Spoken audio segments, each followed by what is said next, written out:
معزز حاضرین اور محترم خواتین، السلام علیکم ورحمۃ اللہ وبرکاتہ۔ میری آج کی گفتگو کا موضوع ہے حب رسول کے تقاضے۔ ظاہر بات ہے کہ کوئی مسلمان ایسا نہیں ہوگا کہ جو مدعی نہ ہو کہ اسے حضور سے انتہائی محبت ہے، بلکہ جو عوام ہیں مسلمان، وہ چاہے بے عمل ہوں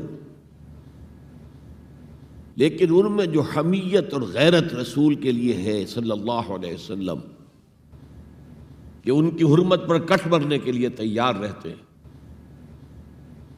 تو اس سے میں سمجھتا ہوں کہ کوئی شخص بھی محروم نہیں ہے۔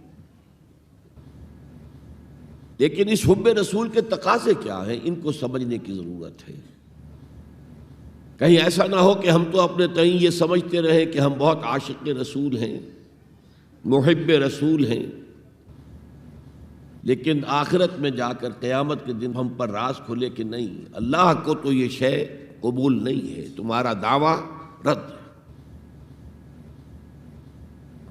اس ضمن میں سب سے پہلے آپ کے سامنے ایک فارمولہ رکھنا چاہتا ہوں۔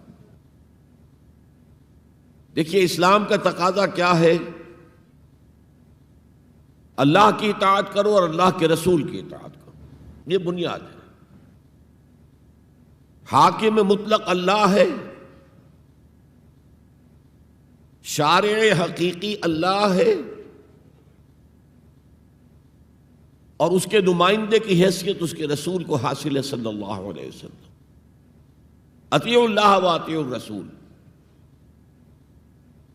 اس سے جو انحراف کرے گا، میں نے ابھی آپ کے سامنے سورہ آل عمران کی 2 آیتیں پڑھی ہیں۔ قُلْ إِن كُنتُمْ تُحِبُّونَ اللَّهَ فَاتَّبِعُونِي يُحْبِبْكُمُ اللَّهُ۔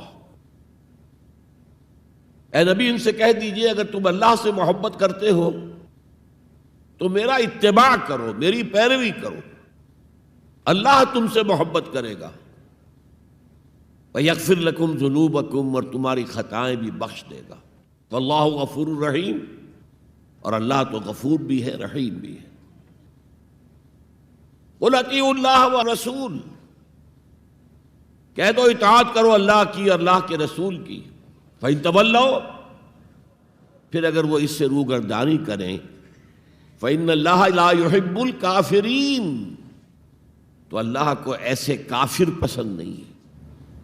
یعنی اطاعت رسول سے انکار، اللہ کی اطاعت سے انکار، گویا کہ انسان دائرہ اسلام سے خارج ہو گیا۔ کبھی کوئی خطا ہو جائے، غلطی ہو جائے، گناہ کا صدور ہو جائے، اور انسان فوراً توبہ کر لے، فوراً رجوع کرے، پشیمانی اسے ہو جائے، عزم مصمم کر لے دوبارہ میں نہیں کروں گا، تو اللہ بخش دے گا۔ انما التوبۃ علی اللہ للذین یعملون السوء بجہالۃ ثم یتوبون من قریب، سورہ نساء میں فرمایا اللہ کے ذمے ہے ان لوگوں کی توبہ قبول کرنا۔ انما التوبۃ علی اللہ، اللہ کے ذمے ہے۔ جو کہیں غلطی سے، جہالت میں، نادانی میں، جذبات سے مغلوب ہو کر کوئی غلط کام کر بیٹھتے ہیں، لیکن فوراً توبہ کرتے ہیں، اللہ کی جناب میں رجوع کرتے ہیں، فوری توبہ اگر ہو جائے تو فوراً اللہ تعالیٰ کی مغفرت جو ہے ڈھانپ لیتی۔ لیکن اگر مستقل طور پر کسی ایک معصیت پر بھی ڈیرا ڈال دیا جائے، مثلا آج کی دنیا میں جو بہت بہت کامن شے ہے، سود جسے اللہ نے حرام قرار دیا، جس پر اللہ کی طرف سے اعلان جنگ ہے، فَأَذَنُوا بِحَرْبٍ مِّنَ اللَّهِ وَرَسُولِهِ، تو سن لو، الٹیمیٹم ہے اللہ اور اس کے رسول کی طرف سے۔ اسے اپنے کاروبار کا مستقل جز بنا لیا تو ایک غلطی، ایک گناہ بھی انسان کو ہمیشہ کے لیے جہنم میں ڈال سکتا ہے۔ بَلَا مَنْ كَسَبَ سَيِّئَةً وَأَحَاطَتْ بِهِ خَطِيئَتُهُ فَأُولَٰئِكَ أَصْحَابُ النَّارِ هُمْ فِيهَا خَالِدُونَ۔ کیوں نہیں؟ کسی نے جان بوجھ کر ایک بڑا گناہ کمایا، چھوٹے چھوٹے گناہ جو ہے، گناہ صغیرہ، وہ تو خود بخود بھی دھلتے رہتے ہیں، اللہ کی رحمت سے صاف ہوتے رہتے ہیں۔ لیکن کسی نے کبیرہ گناہ کمایا، جان بوجھ کر کیا، اور پھر اس پر ڈیرے ڈال دیے اور وہ گناہ اس کے گرد گھیرا کر بیٹھا. احاطت بہ خطیئتہ فاولئک اصحاب النار هم فیہا خالدون. تو وہ ہے جہنمی اور اس میں ہمیشہ رہنے والے. تو اطاعت اللہ کی، اطاعت رسول کی، یہ تو اسلام کا بنیادی مطالبہ ہے. اگر یہ بھی نہیں ہے تو پھر کچھ نہیں. اگر یہ نہیں تو بابا پھر سب کہانیاں. اب ذرا اس سے قدم اوپر اٹھیے. اطاعت کے ساتھ محبت. جب اللہ کی اطاعت کے ساتھ اللہ کی محبت جمع ہو جائے گی تو اس کا نام ہے عبادت. امام ابن تیمیہ رحمۃ اللہ علیہ کے جو شاگرد رشید ہیں، حافظ ابن قیم رحمۃ اللہ علیہ، انہوں نے عبادت کی ڈیفینیشن کی ہے. عبادت کیا ہے؟ العبادت تجمع اصلین، دو بنیادی چیزوں کو جمع کرنے سے عبادت وجود میں آتی ہے. غایت الحب وغایت الذل والخضوع، حد درجے کی اللہ کی محبت اور حد درجے میں اللہ کے سامنے گویا کہ پست ہو جانا، جھک جانا، بچھ جانا. انتہائی اطاعت، انتہائی محبت. انتہائی میں کیوں کہہ رہا ہوں؟ سورہ بقرہ کے 20ویں رکوع کی پہلی آیت ہے والذین آمنوا اشد حبا للہ. اور جو لوگ صاحب ایمان ہوتے ہیں وہ شدید ترین ہوتے ہیں اللہ کی محبت میں. بعد میں یہ تو مثبت انداز ہے، منفی انداز میں جو آیت آئی ہے وہ بہت سخت وعید والی ہے، وہ میں بعد میں آپ کو سناؤں گا، تلاوت میں نے کی ہے. فارمولہ یہ ہے اللہ کی اطاعت جمع شدید محبت برابر ہے عبادت کے. اور یہ عبادت جو ہے ہمارا مقصد تخلیق قرار دیا گیا. سورہ زاریات کی یہ آیت آپ میں حضرات کے علم میں ہوگی، وما خلقت الجن والانس الا لیعبدون، میں نے جنوں اور انسانوں کو نہیں پیدا کیا مگر صرف اپنی عبادت کے لیے. یہ ہمارا مقصد تخلیق ہے. اس میں سے اطاعت والے حصے کی صحیح ترجمانی کی شیخ سعدی رحمۃ اللہ علیہ نے، زندگی آمد برائے بندگی. زندگی تو آئی ہے اطاعت کے لیے، بندگی کے لیے، غلامی کے لیے، عبدیت کے لیے. زندگی آمد برائے بندگی، زندگی بے بندگی شرمندگی. اگر اللہ کی بندگی ہی نہیں ہے تو سراسر شرمندگی ہے یہ، اور کچھ بھی نہیں. تو اللہ تعالیٰ کی عبادت جس کے لیے ہمیں پیدا کیا گیا، اسی کی دعوت تمام رسولوں نے دی. یا قوم اعبدوا اللہ ما لکم من الہ غیرہ، اے میری قوم کے لوگو اللہ کی عبادت کرو، تمہارا کوئی معبود اس کے سوا نہیں ہے. حضرت نوح کی دعوت بھی یہی تھی، حضرت ہود کی بھی یہی تھی، حضرت صالح کی بھی یہی تھی، حضرت شعیب کی بھی یہی تھی. بس فرق کیا ہے کہ پہلے رسول آتے تھے اپنی اپنی قوموں کی طرف صرف، لہذا آپ کو ان رسولوں کے ضمن میں ملے گا یا قوم اعبدوا اللہ ما لکم من الہ غیرہ، اے میری قوم کے لوگوں اللہ کی عبادت کرو، اللہ کی بندگی کرو، اللہ کی پرستش کرو، اسی کو اپنا محبوب اصلی بناؤ اور اس کے ہر حکم کی اطاعت کرو. یا قوم اعبدوا اللہ ما لکم من الہ غیرہ. نبی اکرم صلی اللہ علیہ وسلم پر آ کر، کیونکہ آپ کی بعثت ہے پوری نوع انسانی کے لیے، تو اب یا قومے کا لفظ نہیں رہا، یا ایھا الناس، اے لوگو، اے بنی نوع انسان. یا ایھا الناس اعبدوا ربکم الذی خلقکم والذین من قبلکم لعلکم تتقون. اے لوگو عبادت کرو، بندگی کرو، پرستش کرو اپنے اس رب کی جس نے تمہیں بھی پیدا کیا اور جو تم سے پہلے تھے ان کو بھی پیدا کیا، تاکہ تم بچ سکو. یہ کیوں کہا دوہرا کر تم سے پہلوں کو بھی پیدا کیا؟ اس لیے کہ اکثر و بیشتر گمراہ لوگ، مشرکین کیا کہتے تھے اپنے رسولوں سے کہ ہم تو بس جی اپنے آباء و اجداد کے راستے پر چلیں گے، ما وجدنا علیہ آباءنا، جس طریقے پر، جس طرز عمل پر ہم نے اپنے آباء و اجداد کو پایا ہے ہم نے اسی پر چلنا ہے.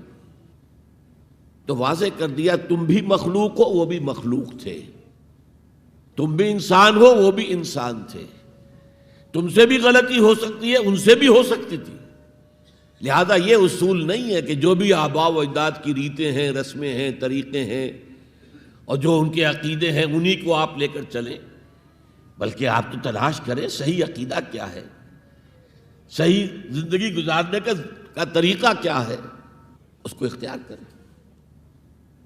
تو یا ایھا الناس اعبدوا ربکم الذی خلقکم والذین من قبلکم لعلکم تتقون، تاکہ تم بچ جاؤ جہنم کی آگ سے۔ یہ جو میں نے بتایا کہ اطاعت کلی، ہمہ تن، ہمہ وقت، ہمہ وجوہ، جزوی اطاعت نہیں، بس یہ ذرا نوٹ آف کاشن ہے۔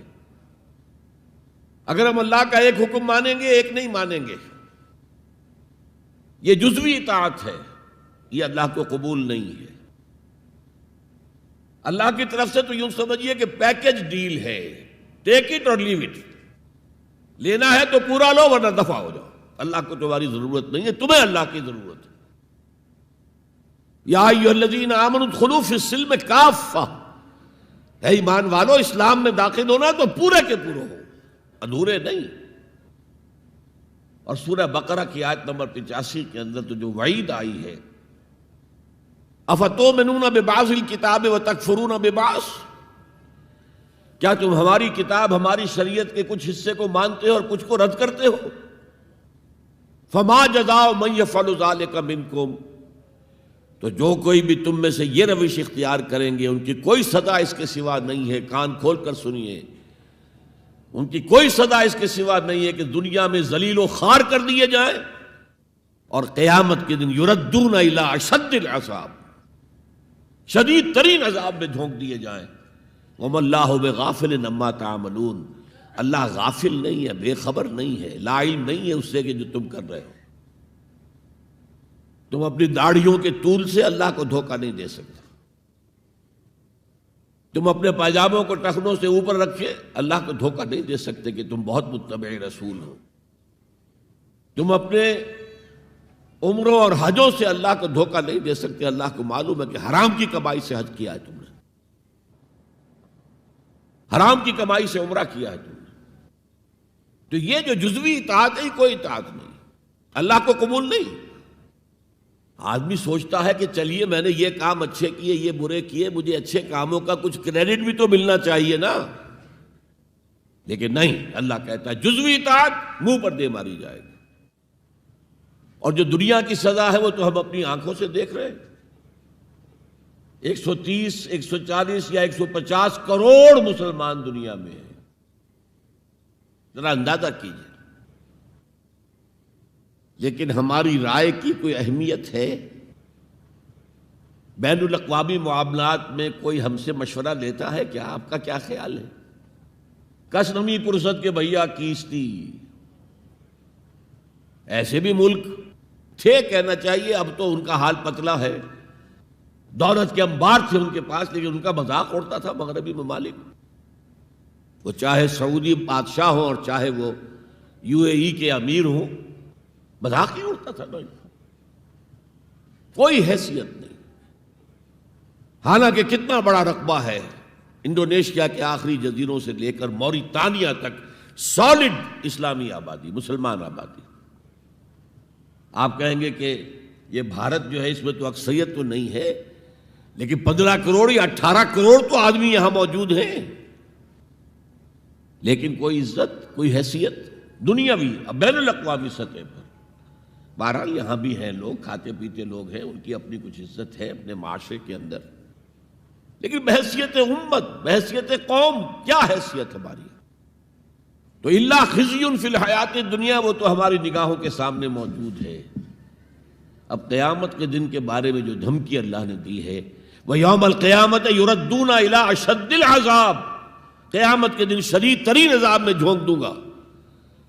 اس پر اللہ سے معافی طلب کی جا سکتی ہے، دعا ہی کی جا سکتی ہے، اللہ ہم پر رحم فرمائیے۔ یہ میں نے آپ کے سامنے رکھا ہے فارمولہ، اللہ کی اطاعت جمع اللہ کی محبت، دے گو ٹو میک عبادت۔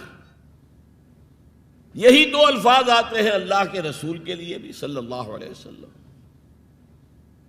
اللہ کے رسول کی اطاعت یہ تو اسلام کا بنیادی تقاضا ہے،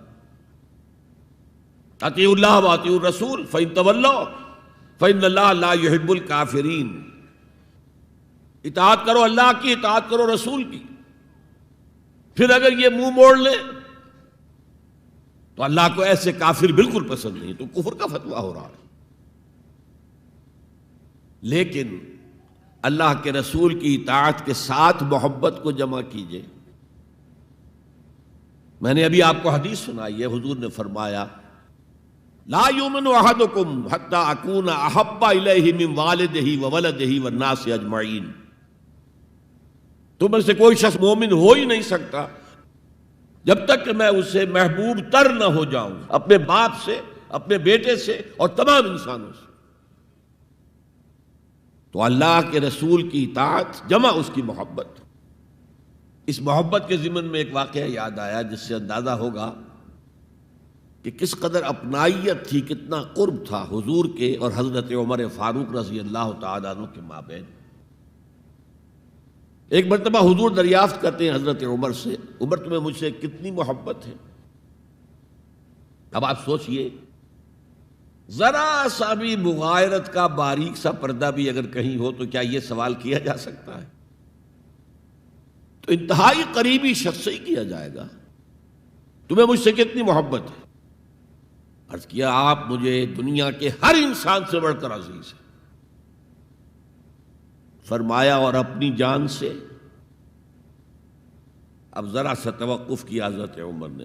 الان ہاں اب میں یہ بھی کہتا ہوں کہ آپ مجھے میری جان سے زیادہ عزیز ہیں. تو حضور نے فرمایا اب آئے ہو مقام مطلوب پر. تو رسول کی اطاعت جمع محبت، اس کا نام ہے اتباع، پیروی کرنا. فرق کیا ہے؟ اطاعت کی جاتی ہے حکم کی اور پیروی کی جاتی کسی کے نقش قدم کی، چاہے اس نے حکم دیا ہو چاہے نہ دیا ہو، جو وہ کرتا ہو کرنا. یہ ہے اتباع. یہ اطاعت سے بہت بلند شے ہو گئی. مثال کے طور پر یہ چھوٹی چھوٹی مثالیں، اصل اتباع کیا ہے وہ میں بعد میں عرض کروں گا. کوئی ایک صحابی بدو باہر سے آئے، ایک ہی دفعہ حضور کو دیکھا. حضور اس وقت اس حالت میں تھے کہ آپ کے بٹن جو ہے کھلے ہوئے تھے گریبان کے. انہوں نے پھر ساری عمر اپنے گریبان کے بٹن نہیں لگائے. میں نے اللہ کے رسول کو اس حال میں دیکھا ہے، میں تو ان کی پیروی کروں گا. حضور نے کوئی حکم تو نہیں دیا تھا. تو یہ جو محبت، شدید محبت کے تحت جو بات آئے گی اس کا نام اتباع ہے. اور اس اتباع کا مقام کیا ہے وہ آیت میں سنا چکا ہوں آپ کو. قل ان کنتم تحبون اللہ فاتبعونی یحببکم اللہ.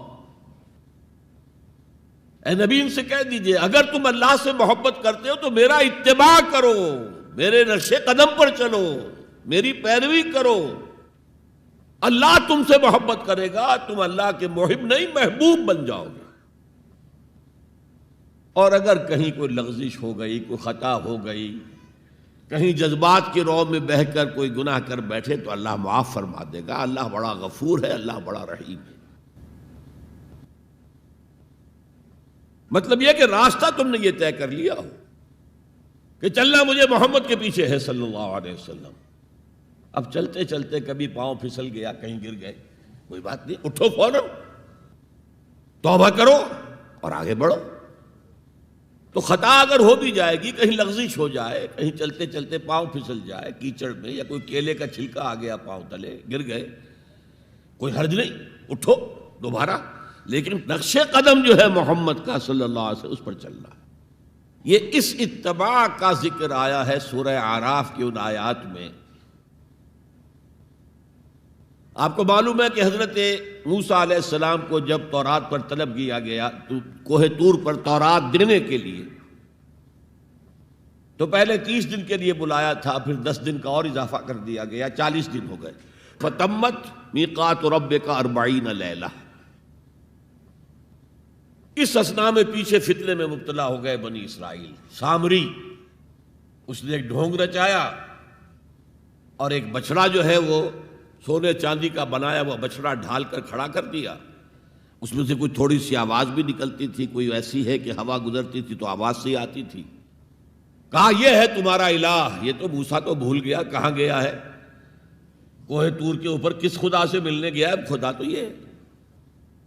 اور بنی اسرائیل کے بہت سے لوگ اس فریب میں آ گئے اور بچڑے کی پوجا کرنے لگے۔ اب جب حضرت موسیٰ آئے، اور آپ کو معلوم ہے حضرت موسیٰ کا مزاج جلالی تھا، وہ پتھر کی تختیاں لے کر آئے تھے کہ جن پر کوہ طور پر اللہ تعالیٰ نے اپنے احکام عشرہ جو ہیں دی 10 کمانڈمنٹس مشہور، وہ کندہ کر کے آپ کو دیے تھے، وہ ہاتھ میں لے کر آئے۔ یہاں معلوم ہوا یہ صورت پیش آ گئی ہے۔ فَأَلْقَى الْأَلْوَاحَ، تو وہ تختیاں تو آپ نے زمین پہ ڈالی، اور پھر جو احتساب کیا ہے، پہلے تو اپنے بھائی حضرت ہارون کا، ان کی داڑھی کے بال پکڑے، ان کے سر کے بال پکڑے اور کھینچا اپنی طرف۔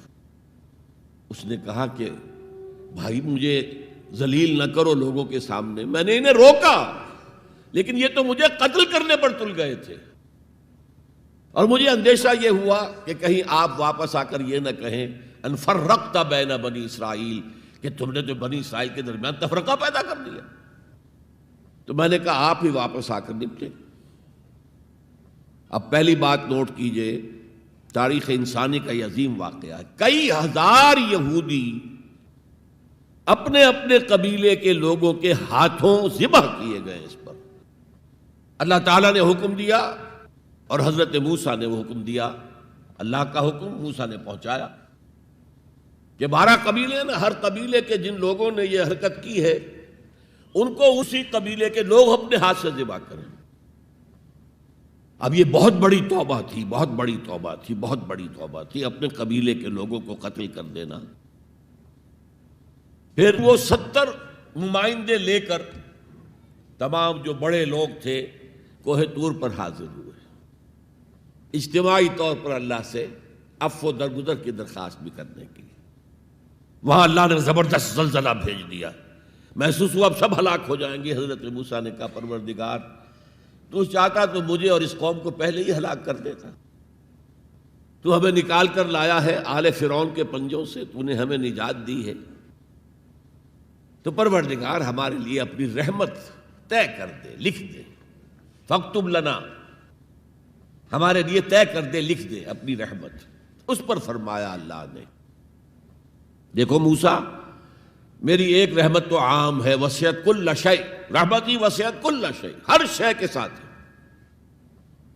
اور ایک میری خاص رحمت ہے، وہ میں لکھ دوں گا، طے کر کے رکھ دوں گا، للذین یتبعون الرسول النبی الامی، ان لوگوں کے لیے جو میرے رسول نبی امی پر ایمان لائیں گے اور ان کا اتباع کریں گے۔ یہاں بھی لفظ اتباع آیا، اور اس میں پھر حضور صلی اللہ علیہ وسلم کی کچھ شان بیان ہوئی ہے، بات لمبی ہو جائے گی، اور پھر فرمایا یہ گویا کہ اتباع کی تفسیر آ رہی ہے۔ اتباع کا مطلب کیا ہے؟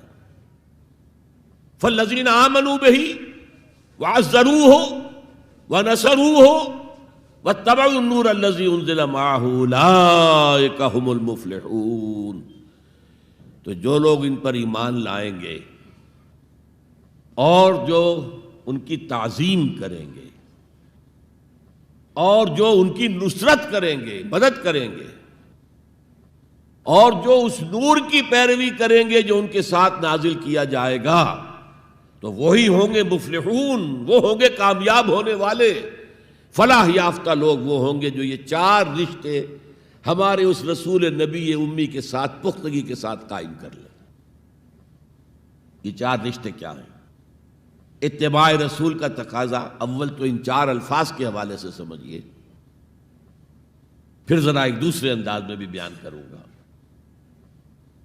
فالذین آمنوا بہ، پہلا قدم ایمان، لیکن ایمان کے سمجھ لیجئے اچھی طرح 2 درجے ہیں۔ آپ میں سے بہت سے حضرات کو مجھے توقع ہے ایمان مجمل، ایمان مفصل یاد ہوں گے۔ ایمان مجمل کیا ہے؟ آمنت باللہ کما ہوا باسمائہ و صفاتہ وقبلت جمیع احکامہ اقرار باللسان و تصدیق بالقلب۔ پہلا درجہ ہے اقرار باللسان، اشہد ان لا الہ الا اللہ اشہد ان محمد رسول اللہ. کوئی ہو، ہندو ہو، سکھ ہو، پارسی ہو، عیسائی ہو، یہودی ہو، یہ کلمہ پڑھے اور وہ مسلمان ہو گیا. اقرار باللسان پر ہمارا دنیا میں مسلمان سمجھا جانا موقوف ہے، لیکن اصل ایمان یہ نہیں ہے. اصل ایمان ہے تصدیق بالقلب، دل میں یقین. جب تک دل کا یقین نہ ہو ایمان نہیں ہے. منافقین جو تھے مدینے کے، نمازیں بھی پڑھتے تھے، حضور کی اقتداء میں پڑھتے تھے،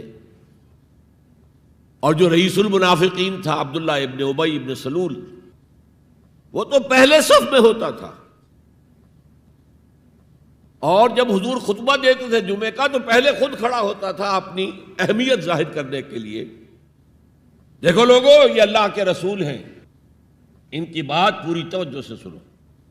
یہ صرف اپنی چودراہٹ کے اظہار کے لیے کہ میں بڑی شے ہوں، اس لیے کہ وہ خزرج کا بڑا سردار تھا. اوس اور خزرج کے 2 عرب قبیلے تھے مدینے میں، جن میں سے کہ خزرج کا قبیلہ بڑا تھا، اوس کا چھوٹا تھا. اور خزرج کا سردار یہ عبداللہ ابن ابی تھا، اور اس کے بارے میں یہ طے ہو چکا تھا کہ اسے ہم اپنا بادشاہ بنا لیں گے. چنانچہ سونے کا تاج تیار ہو چکا تھا، ابھی تاج پوشی صرف باقی تھی کہ حضور تشریف لے آئے ہجرت فرما کر. بے تاج بادشاہ آ گیا صلی اللہ علیہ وسلم. لہذا اس کے سارے خواب جو ہیں وہ منتشر ہو گئے. لہذا پہلے دن سے پکا منافق. ایمان لایا، اگرچہ وہ بھی ذرا دیر سے لایا، غزوہ بدر کے بعد لایا. پہلے اس نے سوچا تھا ابھی تیل دیکھو، تیل کی دھار دیکھو. وہ تیل کی دھار جو نظر آئی غزوہ بدر میں کہ 313 نے 1000 کو شکست دی ہے. اور یہ نہتے تھے، تلواریں بھی سب کے پاس نہیں تھیں، کچھ لوگوں کے پاس تلواریں تھیں، اور وہ 1000 کیل کانٹے سے لیس ہو کر مکے سے آئے تھے. 70 بڑے بڑے سردار ان کے مارے گئے، عین میدان میں کھیت رہے، اور 70 جو ہیں ان کے قیدی بن گئے. تب اس نے کہا کہ ٹھیک ہے، اب تو ایمان لے آنا چاہیے، کیونکہ یہ تو معلوم ہوتا بڑی طاقت ہے. بہرحال سب سے پہلے میں کہہ رہا تھا کہ ایمان، لیکن ایمان دل سے. قرآن مجید نے کیا کہا ان منافقین کے بارے میں؟ اذا جاءک المنافقون قالوا نشہد انک لرسول اللہ. سورہ منافقون ہے کہ نہیں 28ویں پارے میں؟ اے نبی، جب آپ کے پاس منافق آتے ہیں وہ کہتے ہیں ہم گواہ ہیں، ہم گواہی دیتے ہیں کہ آپ اللہ کے رسول ہیں. اور اس پر اللہ کا تبصرہ دیکھیے، واللہ یعلم انک لرسولہ، اور اللہ خوب جانتا ہے کہ آپ ان کے رسول ہیں اس کے. اب میں ذرا ترجمہ کیا کرتا ہوں، اللہ سے بڑھ کر کس کو معلوم ہے کہ آپ اللہ کے رسول ہیں؟ لیکن واللہ یشہد ان المنافقین لکاذبون، اللہ گواہی دیتا یہ منافق جھوٹے. مسلمان تو وہ تھے، کلمہ گو تھے، حضور کی امامت میں نمازیں پڑھ رہے تھے، لیکن منافق تھے. اللہ نے منافق قرار دیا. دل ایمان سے خالی تھے، بلکہ ہوتے ہوتے دلوں کے اندر حضور سے عداوت پیدا ہو گئی تھی، اہل ایمان سے عداوت پیدا ہو گئی تھی. اسی سورہ مبارکہ میں آگے چل کر آتا ہے ہم العدو فاحذرہم، اصل دشمن یہ ہیں، یہ مارے آستین ہیں. جو کافر ہیں وہ تو باہر سے حملہ کرتے ہیں، پتہ چلتا ہے، سامنے سے آ کر لاٹھی مار رہا ہے کوئی آپ کو. یہ تو آپ کے آستین کے اندر بیٹھے ہوئے ہیں مسلمان بن کر، اور یہ وہاں سے ڈنک ماریں گے، مارے آستین. بہرحال اب ہم میں سے ہر ایک کو جائزہ لینا ہوگا، اپنے گریبان میں جھانکیں، اپنے دل کی گہرائیوں کو ٹٹولیں. یقین والا ایمان ہے ہمارے پاس یا نہیں؟ یہ یقین والے ایمان کا میں اگر آپ کو انگریزی میں ترجمہ کر کے بتاؤں تو شاید آپ زیادہ بہتر سمجھیں. Personal conviction, it's a racial creed. ہم ایک نسل ہیں، اپنے والدین سے ہم نے کچھ چیزیں سیکھی ہیں، والدین اس میں بلیو کرتے تھے، اللہ، رسول، قرآن، کتاب، جنت، دوزخ، قیامت، ہم بھی مانتے ہیں. بس اٹس اے ریشیل کریڈ. یہ تو ایک نسلی عقیدہ ہے. اصل شے جو ضروری ہے پرسنل کنوکشن، اپنا یقین، ذاتی یقین. تو سب سے پہلے تو اللہ کے رسول صلی اللہ علیہ وسلم کی رسالت پر یقین. اور میں نے آپ کو حدیث سنائی تھی ابھی، لا یؤمن احدکم حتی یکون ہواہ تبعا لما جئت بہ. تم میں سے کوئی شخص مومن نہیں ہو سکتا جب تک اس کی خواہش نفس تابع نہ ہو جائے اس ہدایت کے، اس قرآن کے، اس شریعت کے، ان احکام کے جو میں لے کر آیا ہوں. اگر خواہش نفس اوپر ہے اور اللہ کا حکم نیچے ہے تو مومن کہاں سے ہوئے تم؟ اللہ کے حکم سے نماز تو پڑھتے ہو، روزہ رکھتے ہو، سودی کاروبار کرتے ہو، اور اللہ کے حکم کو پاؤں تلے رگڑتے ہو. یہ کیا اسلام ہے؟ یہ تو وہی ہے افتؤمنون ببعض الکتاب وتکفرون ببعض فما جزاء من يفعل ذلك منكم الا خزي في الحياة الدنيا ويوم القيامة يردون الى اشد العذاب. تو سب سے پہلا جو جائزہ ہمیں لینا ہے کہ محمد کی رسالت پر صلی اللہ علیہ وسلم ہمیں یقین ہے.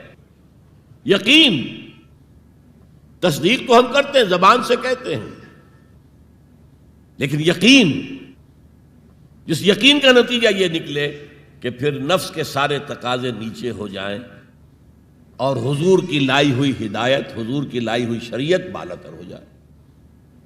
نمبر 2 فرمایا وَعَزَّرُوهُ، ان کی تعظیم کریں.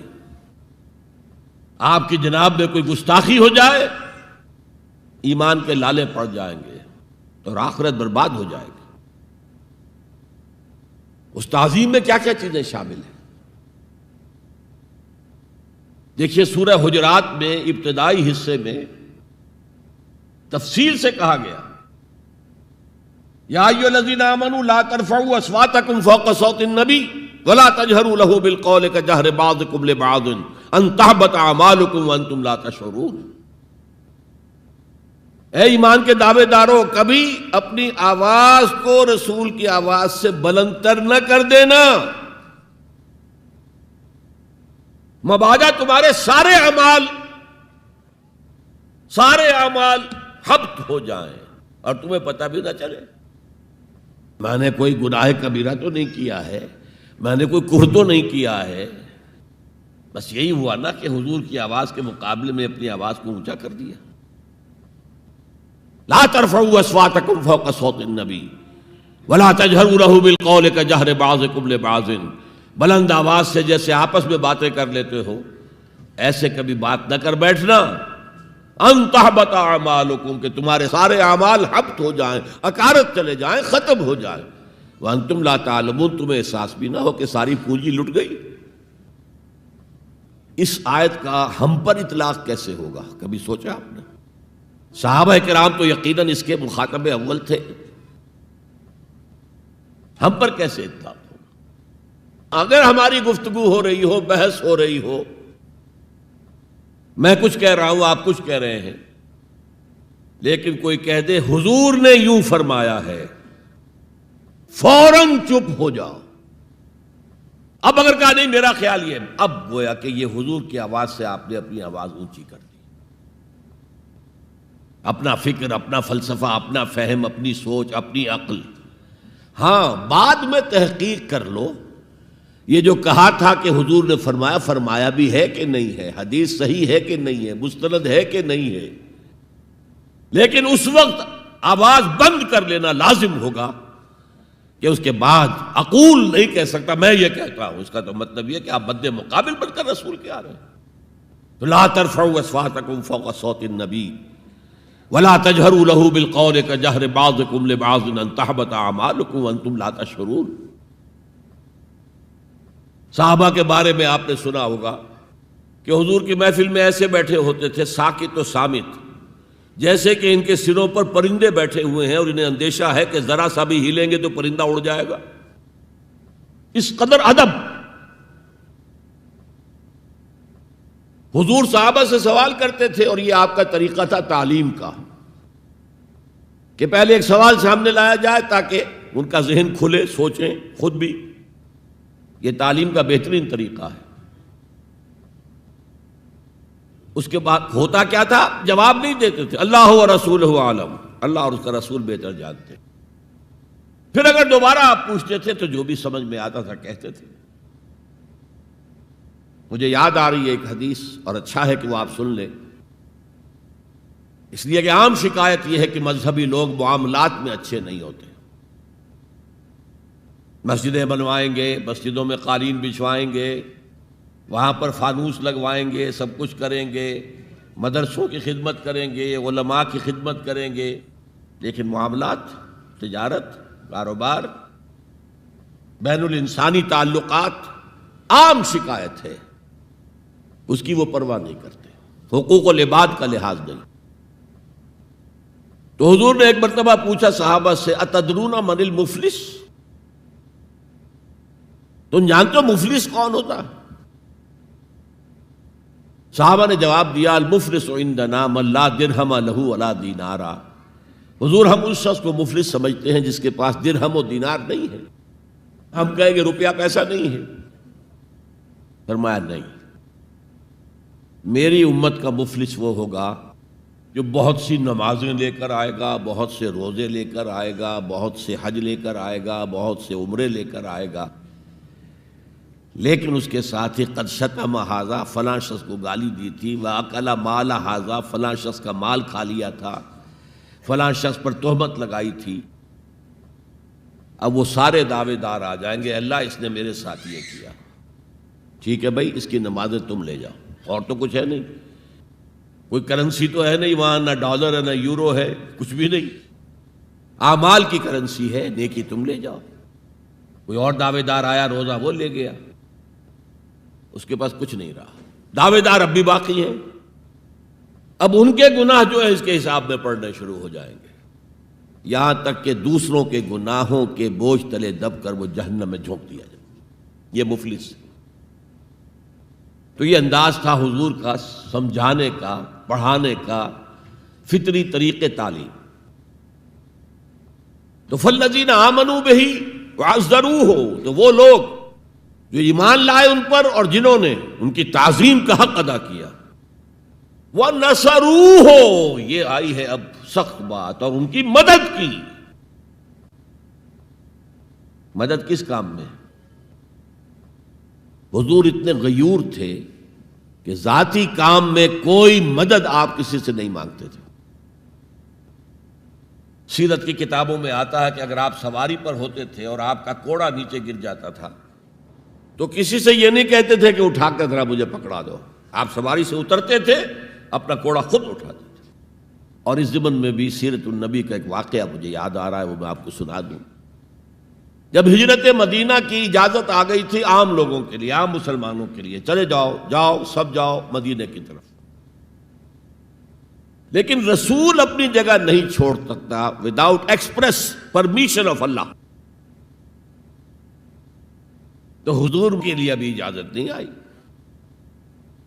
جو یار غار تھے حضرت ابو بکر صدیق، وہ پوچھتے تھے حضور اجازت آ گئی؟ نہیں ابھی نہیں آئی۔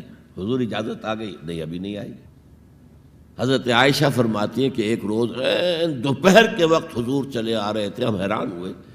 عربوں میں یہ آج بھی ان کی تہذیب جو ہے وہ یہ ہے کہ ظہر عصر کے درمیان نہ کسی سے ملنا، نہ کسی کے ہاں جانا، نہ وزٹ کرنا، دکانیں بھی بند اور قیلولہ کرتے ہیں، یہ ان کی تہذیب کا حصہ ہے۔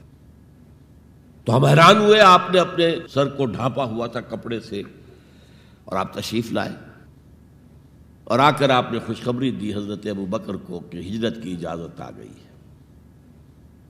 اب اس پر حضرت ابو بکر کو بڑی خوشی ہوئی، بڑے احساس مسرت کے ساتھ عرض کرتے ہیں، حضور میں نے 2 اونٹنیاں تیار کر رکھی ہیں، خوب کھلا پلا کے انہیں فربا کیا ہوا ہے، تکڑا کیا ہوا ہے۔ حضور تھوڑا سا توقف کر کے فرماتے ہیں، ٹھیک ہے لیکن 1 اونٹنی کی قیمت میں ادا کروں گا۔ حضرت ابو بکر رو پڑے، حضور مجھ سے بھی یہ مغایرت؟ کہ میری اونٹنی کی بھی آپ قیمت دینا چاہتے ہیں؟ تو نصرت جو ہے اس کے بارے میں جان لیجئے کہ یہ تو حضور کا جو مشن تھا اس میں مدد، کوئی ذاتی اپنے کسی کام کے لیے آپ نے کبھی کسی سے مدد طلب نہیں کی. جو مشن اللہ نے ڈال دیا تھا کندھے پر، هو الذی ارسل رسولہ بالہدی ودین الحق لیظہرہ علی الدین کلہ ولو کرہ المشرکون. وہی تو ہے اللہ جس نے بھیجا ہے اپنے رسول محمد کو صلی اللہ علیہ وسلم الہدا دے کر، قرآن حکیم دے کر اور دین حق دے کر. صرف قرآن نہیں، دین حق. جو عربی سے واقف ہیں کچھ لوگ وہ سوچتے ہوں گے جو واو دو آیا ہے درمیان میں، یہ واو تفسیری ہے، یہ واو عطف ہے. اگر یہ واو عطف ہے تو مغایرت ہو جائے گی. الہدا کچھ اور ہے، دین حق کچھ اور ہے، مغایرت لازم ہے معطوف اور معطوف علیہ کے اندر. وہ مغایرت کیا ہے؟ صرف قرآن پر کوئی نظام نہیں بن سکتا. نظام بنتا ہے جب قرآن پر سنت رسول کا اضافہ کیا جائے. لہذا دین حق صرف قرآن نہیں ہے، قرآن بما سنت رسول صلی اللہ علیہ وسلم اب نظام بنتا ہے. جیسے قرآن میں کتنی دفعہ کہا اقیموا الصلاۃ اقیموا الصلاۃ اقیموا الصلاۃ الذین یقیمون الصلاۃ، کتنی مرتبہ. لیکن کیا نماز کا کوئی نظام بن سکتا ہے قرآن کی بنیاد پر؟ کیا یہ نماز کے 5 اوقات معین ہو سکتے ہیں یقین کے ساتھ؟ اشارات تو ہیں، لیکن یہ کہ کیا یقین کے ساتھ 5 کا یہ معاملہ؟ یہ تو معلوم ہے کہ قیام بھی ہے، رکوع بھی ہے، سجود بھی ہے. ترتیب کیا ہے؟ یہ کسی قرآن مجید کی آیت سے ثابت ہوگا؟ پھر ہر رکعت میں رکوع ایک ہے، سجدے 2 ہیں. کیوں؟ یا تو سجدہ بھی ہو یا رکوع بھی 2 ہو. لاکھ اختلاف ہو جاتے. یہ جو 1450 برس ہو گئے، کہیں پریڈ ٹوٹتی ہے. اگر یہ ہوتا کسی کے نزدیک رکوع بھی 2 ہے تو ایک رکوع کے بعد دوسرا رکوع کرتا، باقی لوگ گئے ہوتے سجدے کے اندر. ٹوٹ گئی نا پریڈ. اور کسی کی رائے یہ ہوتی کہ سجدہ بھی ایک ہی ہے تو وہ ایک سجدہ کر کے کھڑا ہو جاتا، دوسرے ابھی دوسرا سجدہ کر رہے ہیں، تو وہ کہہ سکتا تھا کہ یہ ناداں گر گئے سجدے میں جب وقت قیام آیا. اب تو وقت قیام آ چکا تھا. ہے ایسا اختلاف کوئی؟ سن 62 میں پہلی مرتبہ جب حج پر گیا ہوں تو سب سے بڑا تاثر میرا یہی تھا کہ 1400 برس ہو گئے ہیں اور امت کتنے وسیع علاقے میں پھیلی ہے. ہر نسل کے لوگ اس میں آئے ہیں، ہر رنگ کے لوگ آئے ہیں، ہر جغرافیائی پس منظر کے لوگ آئے ہیں، ہر تاریخی پس منظر کے لوگ آئے ہیں. لیکن یہ نماز میں تو کوئی فرق نہیں، نماز ٹوٹتی نہیں کہیں. پریڈ، ایک پریڈ چل رہی ہے. تو نماز کا بھی نظام سنت کے بغیر نہیں بنتا. تو نظام زندگی، مکمل نظام زندگی، وہ قرآن پر سنت کے اضافے سے وجود میں آئے گا. اس لیے قرآن کو علیحدہ کہا اور دین الحق کو علیحدہ کیا. اور دین الحق کسے کہتے ہیں؟ دیکھیے دین کے بنیادی معنی ہیں جزا و سزا، مالک یوم الدین. ہم پڑھتے ہیں کہ نہیں؟ ارأیت الذی یکذب بالدین، تم نے دیکھا اس شخص کو جو جزا و سزا کا منکر ہے. اب یہ جزا و سزا یقیناً کسی قانون کے تحت ہوتا ہے، اور قانون کا ساتھ تصور ہے قانون بنانے والا کون ہے. جس کو آپ مانیں گے قانون بنانے والا اور اس کی اطاعت میں پورا نظام زندگی دے دیں گے، اس کا دین ہے جو آپ نے اختیار کیا ہے. قرآن مجید میں مرکب اضافی کی شکل میں اس دین کی نسبت یا بادشاہ مصر کی طرف ہوئی ہے یا اللہ کی طرف ہوئی ہے. ما کان لیاخذ اخاہ فی دین الملک، حضرت یوسف کے پاس علیہ الصلوۃ والسلام جب اتنے طویل عرصے کے بعد 11 بھائی آئے، ان میں بنیامین بھی تھا جو آپ کا حقیقی بھائی تھا. اسے اپنے پاس روکنا چاہتے تھے، لیکن جس بادشاہ کے تحت وہ سارا نظام تھا وہ بادشاہ تو نہیں تھے نا، تو بادشاہ تو وہ تھا جس نے خواب دیکھا تھا کہ 7 دبلی گائیں جو ہیں وہ 7 موٹی گائیں کو کھا گئی، نگل گئی، اس کی تعبیر بتائی تھی، تبھی تو جیل سے نکلے تھے۔ اب یہ کہ بہت بڑے افسر تھے، بڑے وزیر تھے، آپ انہیں جو چاہے کہہ لیں، لیکن بادشاہ تو نہیں تھے نا، نظام تو بادشاہ کا تھا، اور بادشاہ کے قانون کے مطابق وہ باہر سے آئے ہوئے کسی شخص کو اپنے پاس روک نہیں سکتے تھے۔ ما کان لیاخذ اخاہ فی دین الملک، تو اللہ تعالیٰ نے وہ پھر ہیلا نکالا ان کے لیے، تفصیل آپ کے علم میں ہے۔ کذالک کدنا لیوسف، ہم نے اس طریقے سے ایک تدبیر کر دی یوسف کے لیے، اللہ نے اپنے ذمے لے لی بات۔ تو دین الملک، دین الملک کیا ہے؟ بادشاہ مطاع مطلق ہے، ساورینٹی بلونگز ٹو ہم، بادشاہ ہو یا کوئن ہو، وہ قانون بنائے گا اور اس کے تحت آپ کو زندگی بسر کرنی ہوگی، یہ دین الملک۔ اور دین اللہ کیا ہے؟ اللہ مطاع مطلق، اللہ ساورن، ان الحکم الا للہ لا یشرک فی حکمہ احدا، اس نے جو قانون دیا ہے اس کے تحت پوری زندگی، سیاسی نظام اسی کے تحت ہو، معاشی نظام اسی کے تحت ہو، کرمنل لا اس کے تحت ہو، سول لا اس کے تحت ہو، لا آف انہیریٹنس اس کے تحت ہو، قانون شہادت اس کے تحت ہو، سماجی نظام وہ بھی اللہ کے حکم کے مطابق ہو، تو وہ ہے دین اللہ۔ اللہ مطاع مطلق، اس کے قانون کے تحت پوری زندگی کا آ جانا۔ اذا جاء نصر اللہ والفتح ورأیت الناس يدخلون فی دین اللہ افواجا، جب اللہ کی مدد آ گئی اور فتح آ گئی، اور اے نبی آپ نے دیکھا کہ اب لوگ جوق در جوق آ رہے ہیں، فوج در فوج آ رہے ہیں، گروہ در گروہ آ رہے ہیں، قبیلوں کے وفد پر وفد چلے آ رہے ہیں اسلام لانے کے لیے۔ تو یہ کیفیت کیا تھی؟ دین اللہ میں داخل ہونے کا ان کا فیصلہ۔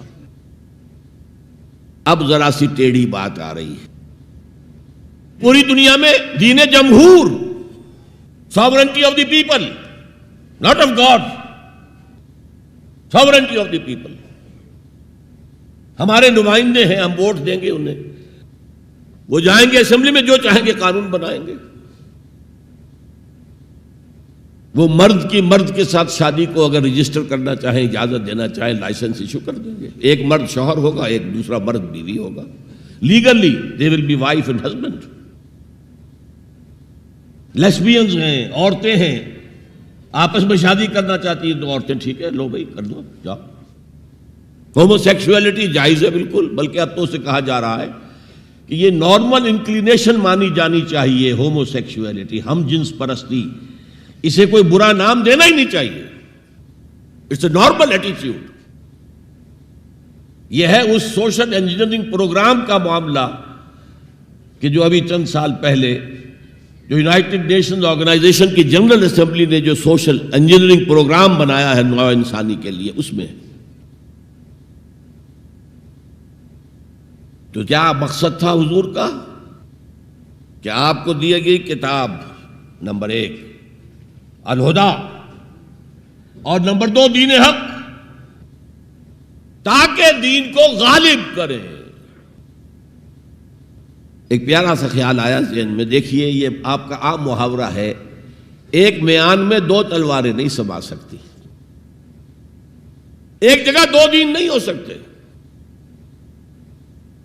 مذہب 100 بھی ہو سکتے ہیں ایک جگہ پر، اس لیے کہ مذہب کو عام دنیا کیا مانتی ہے کہ مذہب کا تعلق صرف 3 چیزوں سے ہے۔ کچھ عقائد ہوں گے، ایک خدا کو ماننے والے، 100 خداؤں کو ماننے والے، کسی کو نہ ماننے والے، کچھ عبادات کی رسومات ہوں گی، نماز ہے، روزہ ہے، یا پوجا پاٹ ہے، یا گرو گرنتھ سنگھ کا وہ اکھنڈ پاٹ، یعنی پورا اس کی تلاوت مکمل، کوئی وقفہ ڈالے بغیر، جو چاہو کرو۔ سوشل کسٹمز ہوتے ہیں، بچہ پیدا ہوگا تو کیا کریں گے؟ عقیقہ کریں گے، بپتسمہ دیں گے، عیسائی بپتسمہ دیتے ہیں، بیپٹائز کرتے ہیں، ہم عقیقہ کرتے ہیں۔ پیدا ہوتے ہی دائیں کان میں اذان، بائیں میں اقامت کہتے ہیں۔ کوئی مر جائے گا تو کیا کریں گے؟ ڈیڈ باڈی کا جلائیں گے یا دفنائیں گے، یا پارسیوں کی طرح کہیں اونچی جگہ پر رکھ دیں گے کہ کیلیں اور کوے آئیں اور کھا جائیں۔ کم سے کم ان کی غذا کا تو کام چلے نا. زمین میں دبا دیں گے تو مٹی ہو کر مٹی میں مل جائے گا، کسی کے کام ہی نہیں آئے. بہرحال ان تین چیزوں کے مجموعے کا نام ہے مذہب. جبکہ دین کے اندر تین چیزیں مزید شامل ہو جاتی ہیں: سماجی نظام، معاشی نظام، سیاسی نظام. یہ 3 جمع 3 بن کر دین بنتا ہے. تو دین تو دو نہیں ہو سکتے. جمہوریت اور آمریت تو ساتھ ساتھ نہیں ہو سکتے. کیپٹلزم اور کمیونزم تو ساتھ ساتھ نہیں ہو سکتے. ڈیموکریسی اور ملوکیت تو ساتھ ساتھ نہیں ہو سکتے. اس اعتبار سے ایک مغلوب ہوگا، ایک غالب ہوگا. مغلوب مذہب بن جائے گا اور غالب دین ہوگا. آج دین جمہور غالب ہے. اور جو اقبال کا شعر ہے بڑا پیارا: بندگی میں گھٹ کے رہ جاتی ہے ایک جوئے کباب، اور آزادی میں بہرے بے قراں ہے زندگی. اگر دین آزاد ہے، غالب ہے، چھایا ہوا ہے تو وہ ہے اصل دین، ورنہ وہ سکڑ کر مذہب بن جائے گا. ہم 60 سال پہلے دین انگریز پر تھے نا. حاکم کون تھا؟ وہ بادشاہ کو ملکہ بیٹھا ہوا یا بیٹھی ہوئی ہے انگلستان میں. وائس رائے یہاں ایک ہوتا تھا اس کا، لیکن وہ حاکم نہیں تھا، ساورن نہیں تھا. ساورنٹی ان کی تھی، اصل حکومت ان کی تھی. ہز میجسٹیز گورنمنٹ یا ہر میجسٹیز گورنمنٹ، ان کی تھی حکومت. تو اس اعتبار سے دین کو غالب کرنا یہ بہت جان جوکھوں کا کام تھا. یہ نوٹ کر لیجئے آپ. دیکھیے تمام نبی اور رسول مبلغ بن کر آئے، داعی بن کر آئے، بشیر بن کر آئے، نذیر بن کر آئے، بشارت دینے والے کہ اللہ کے راستے پر آؤ گے فروح و ریحان و جنت نعیم. اور اگر انذار کرنے والے نذیر بن کر آئے، اگر غلط راستے پر جاؤ گے تو جہنم ہے. حضور بھی یا ایھا النبی انا ارسلناک شاہدا و مبشرا و نذیرا و داعیا الی اللہ باذنہ و سراجا منیرا. یہ جو 5 حیثیتیں ہیں یہ مشترک ہیں حضور میں اور تمام انبیاء میں. اگرچہ ہر حیثیت میں حضور کی اپنی شان ہے جس میں کوئی دوسرا نبی ان کے قریب نہیں آ سکے گا. لیکن نوٹ کیجئے یہ آیت جو میں اس وقت آپ کے سامنے رکھ رہا ہوں، جس کے لیے نصرت مطلوب تھی، آؤ میرا ہاتھ بٹاؤ، یہ قرآن میں 3 دفعہ آئی ہے محمد الرسول اللہ کے لیے، اور کسی کے لیے نہیں آئی. ابراہیم کی نسبتیں دیکھیے، 3 نسبتیں ہیں کتنی اعلیٰ بلند. خلیل اللہ ہے، واتخذ اللہ ابراہیم خلیلا. ابو الانبیاء ہے، سینکڑوں رسول اور نبی ان کی اولاد میں آئے. حضرت اسحاق کی اولاد سے، وہ جو prophets of the Old Testament ہیں، ان کی کتابیں جو ہیں، صحیفے ہیں، دیکھیے. پھر حضرت اسماعیل کے اولاد میں حضرت محمد صلی اللہ علیہ وسلم، مدیان کی اولاد میں حضرت شعیب. یہ بہت کم لوگوں کو معلوم ہے کہ حضرت ابراہیم کی ایک تیسری زوجہ بھی تھی، ہاجرہ، جو مصر کے بادشاہ کی بیٹی تھی، جو پھر کنیز کے طور پر مصر کے بادشاہ نے پیش کی. ان سے اللہ نے بیٹا دیا اسماعیل. سارا جو حضرت ابراہیم کے اپنے خاندان سے تھی، کیونکہ بانجھ تھی، ساری عمر اولاد نہیں ہوئی، بڑھاپے میں اللہ نے اسحاق عطا کر دیے. پھر آپ نے ایک اور شادی کی تھی، قطورہ. ان سے 6 بیٹے دیے تھے اللہ نے حضرت ابراہیم کو. ان میں سے ایک مدین تھا جس سے قوم مدین بنی ہے، جس میں حضرت شعیب کو بھیجا گیا. باقیوں کی تاریخ ہمیں معلوم نہیں. حضرت اسحاق کے بھی 2 بیٹے تھے اور جڑواں تھے. ولادت جب ہوتی ہے جڑواں بچوں کی تو پہلے ایک پھر دوسرا آتا ہے نا، تو اس اعتبار سے اسے بڑا چھوٹا کہہ دیتے ہیں، چاہے تھوڑی سی دیر کا وقفہ ہو، لیکن وہ بڑا چھوٹا تو ہو گیا. تو بڑے تھے حضرت عیسو اور چھوٹے تھے حضرت یعقوب. اور یعقوب کو یعقوب کیوں کہا؟ عقب سے، بعد میں آنے والا، پیچھے آنے والا. یعقوب عقب. ان کی اولاد میں کتنے نبی ہوئے ذرا سوچئے. تو پہلی نسبت اللہ کے خلیل، دوسری نسبت سینکڑوں نبیوں کے والد جد امجد، اور تیسری نسبت انی جاعلک للناس اماما، امامت الناس کے اوپر فائز کیے گئے. لیکن کیا آپ کے ذریعے سے کوئی نظام قائم ہوا، کوئی اسلامی ریاست قائم ہوئی؟ نہیں. کیا حضرت موسیٰ کے ذریعے سے ہوئی؟ حضرت موسیٰ وہ ہے جن کا ذکر قرآن میں ہم کہیں گے یہ، اگرچہ نام لے کر حضور کا تذکرہ بہت کم ہوا ہے قرآن میں، زیادہ نہیں، لیکن ظاہر بات ہے قرآن مجید تو حضور کی سیرت ہی بن جاتی ہے ایک طرح سے. غزوہ انفال کیا ہے؟ سورت انفال غزوہ بدر کا چیپٹر ہے. آل عمران کی 60 آیات جو 120 سے 180 تک وہ کیا ہے؟ غزوہ احد ہے. تو حضور کا تو ذکر سب سے زیادہ ہے، لیکن حضور کے بعد سب سے زیادہ ذکر 555 آیات قرآن کی حضرت موسیٰ کے بارے میں ہے.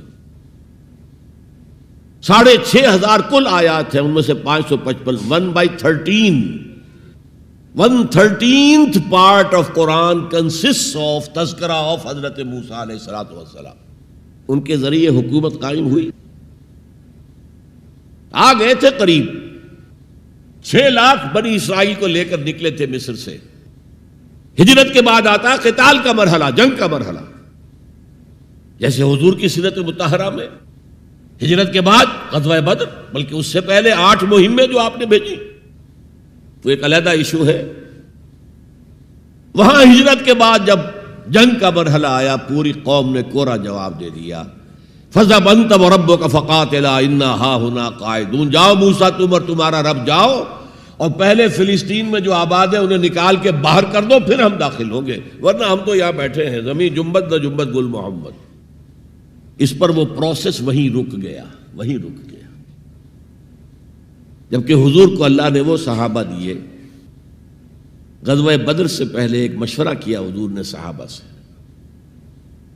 دیکھو ایک لشکر آ رہا ہے جنوب سے، مکہ جنوب میں تھا مدینے سے، کیل کانٹے سے لیس ہے، لشکر ہے بڑا. ایک قافلہ آ رہا ہے شمال سے جو ابو سفیان لے کر گئے تھے اور اب واپس آ رہے تھے، اور انہوں نے SOS کال بھیج دی تھی اپنے سے پہلے مکہ کے لوگوں کے لیے کہ بھائی میرے قافلے کو خطرہ ہے، محمد صلی اللہ علیہ وسلم کے آدمی شاید حملہ کر دیں ہم پر، لہذا مدد بھیجو. اب یہاں حضور پوچھتے کہ پہلے کدھر چلیں، قافلے کی طرف یا اس لشکر کی طرف؟ کچھ لوگ، ظاہر بات ہے کہ مدینے کے تمام جو صاحب ایمان تھے، مکے سے جو آئے تھے وہ بڑی بھٹیوں میں سے گزر کر آئے تھے، بڑی آزمائشوں میں سے گزر کر آئے تھے، بڑی سختیاں جھیل کر آئے تھے، لہذا وہ بہت گہرے تھے ایمان میں، بہت پختہ تھے. مدینے والوں کو تو ایسی کوئی قربانی دینی نہیں پڑی، پورا قبیلہ ایمان لے آیا، لہذا وہاں کچھ نہ کچھ کچے لوگ بھی تھے ہم جیسے. وہ کہا جی چلیے ذرا قافلے کی طرف چلیے. 30 یا 50 آدمی سنا ہے کہ ان کے ساتھ ہیں محافظ، اور مال بہت ہے، ہمیں بہت مال مل جائے گا، اور نمبر 2 یہ کہ ہمارے پاس تو ہتھیار بھی نہیں ہے، ہم ان کے ہتھیار تو لے لیں گے کم سے کم، پھر لشکر سے لڑیں گے. اللہ کا فیصلہ کچھ اور تھا. اب آپ لوگوں سے کہہ رہے ہیں مجھے مشورہ دو، مجھے مشورہ دو، مجھے مشورہ دو. ابو بکر صدیق کھڑے ہو کر تقریر کر رہے ہیں، حضور جو آپ کا حکم ہم حاضر ہیں، آپ فرمائیے. حضرت عمر نے تقریر کی، آپ فرمائیے جو آپ کا حکم ہو ہم حاضر ہیں. حضرت مقداد ابن الاسود کھڑے ہوئے رضی اللہ تعالی عنہ، حضور ہمیں موسیٰ کے ساتھیوں پر قیاس نہ کیجئے جنہوں نے کہہ دیا تھا فَاذْهَبْ أَنْتَ وَرَبُّكَ فَقَاتِلَا إِنَّا هَاهُنَا قَاعِدُونَ. ہم موسیٰ کے ساتھی نہیں ہیں، محمد کے صحابی ہیں صلی اللہ علیہ وسلم. جو آپ کا ارادہ ہو بسم اللہ کیجئے. کیا عجب کہ اللہ تعالی ہمارے ذریعے آپ کی آنکھوں کو ٹھنڈک عطا فرمائے. یہ تو میں نے صرف اس واقعے کے حوالے سے سنایا یہ واقعہ کہ وہاں کیا تھا، 6 لاکھ تھے افراد یہود، ان میں بوڑھے بھی تھے، بچے بھی تھے، عورتیں بھی تھیں. تو 1 لاکھ تو ہوں گے جنگ کرنے کے قابل. اور نیچے آ جائیے 50,000 تو ہوں گے، 12 میں 1 تو ہوگا۔ کوڑا جواب، صرف 2 آدمی نکلے، یوشع ابن نون اور کالب بن یفنہ۔ یوشع تو پھر بعد میں حضرت موسیٰ کے جانشین بھی ہوئے اور نبی ہوئے، جوشوا کہتے ہیں بائبل میں ان کو، لیکن یوشع ابن نون 2 آدمی۔ اب جنگ کیسے ہو؟ لہذا پروسیس وہی رک گیا۔ حضرت موسیٰ علیہ السلام کے ہاتھوں کو اسلامی حکومت، اسلامی ریاست قائم نہیں ہو سکی۔ حضرت عیسیٰ کا تو سوال ہی نہیں، 3 سال آپ نے دعوت دی ہے اور یہودی علماء جو ہیں جان کے ان کے دشمن بن گئے۔ انہیں سب سے پہلے تو ولد الزنا کہا گیا، حضرت مریم پر تہمت لگائی گئی زنا کی، اور پھر یہ کہ ان کو جادوگر کہا گیا۔ یہ معجزے کیا دکھا رہا ہے؟ یہ تو شیطان بعلزبول جو ہے اس کی مدد سے دکھا رہا ہے۔ یہ سارے شعبدے ہیں، جادو ہے، اور جادو کفر ہے، لہذا یہ کافر ہو گیا، مرتد ہو گیا، ایسے سولی چڑھا دو۔ تو نظام کیا قائم ہونا تھا، ریاست کیا قائم ہونی تھی؟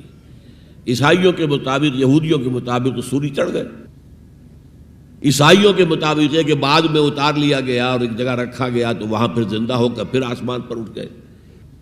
اور ہمارا جو قرآن مجید نے جو ہمیں بتایا اور جس کی کچھ تفصیل ہمیں انجیل برنباس میں ملتی ہے، وہ یہ ہے کہ وہ نہیں، وہ تو پہلے ہی آسمان پر اٹھا لیے گئے تھے، گرفتار ہوئے ہی نہیں۔ جس ان کے حواری نے غداری کی تھی، جیوڈاس اسکریوٹ، اس کو اللہ تعالیٰ نے اس کی شکل کو ولیکن شبہ لہم، مشابہ بنا دیا حضرت عیسیٰ علیہ السلام کی شکل کے۔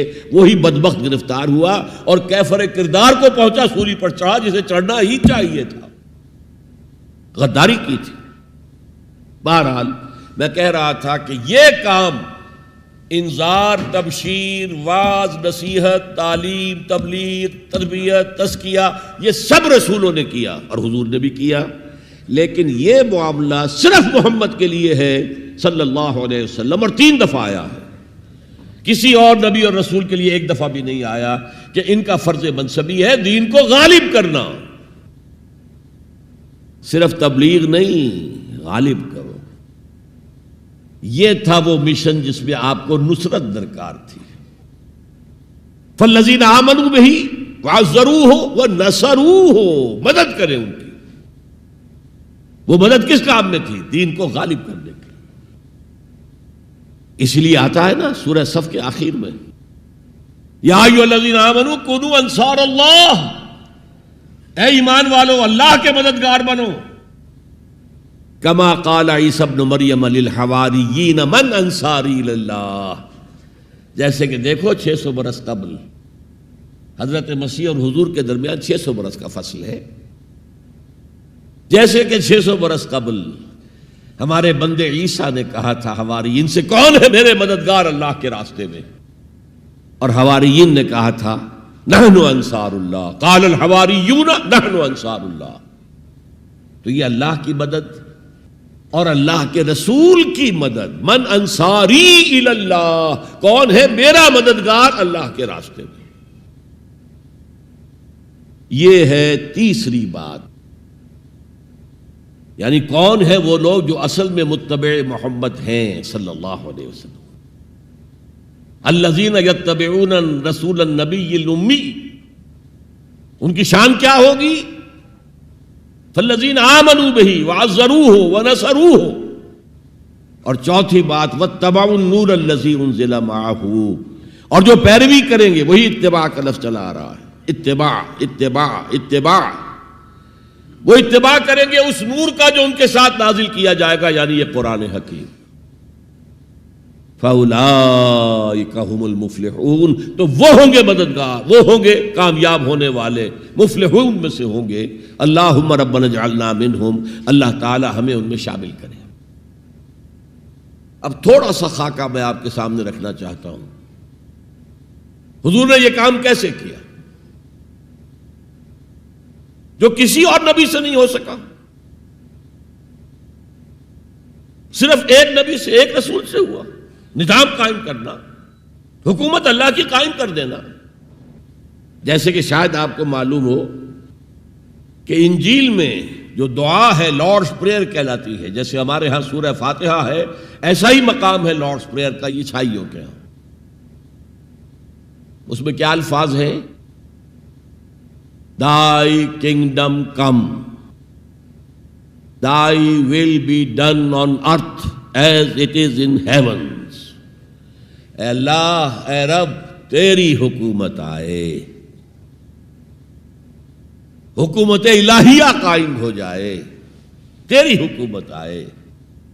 اسی کو حضرت مسیح کہتے رہے، کنگڈم آف ہیون آن ارتھ، آسمانی بادشاہت زمین پر قائم ہو جائے۔ Thy kingdom come, Thy will be done on earth as it is in heavens.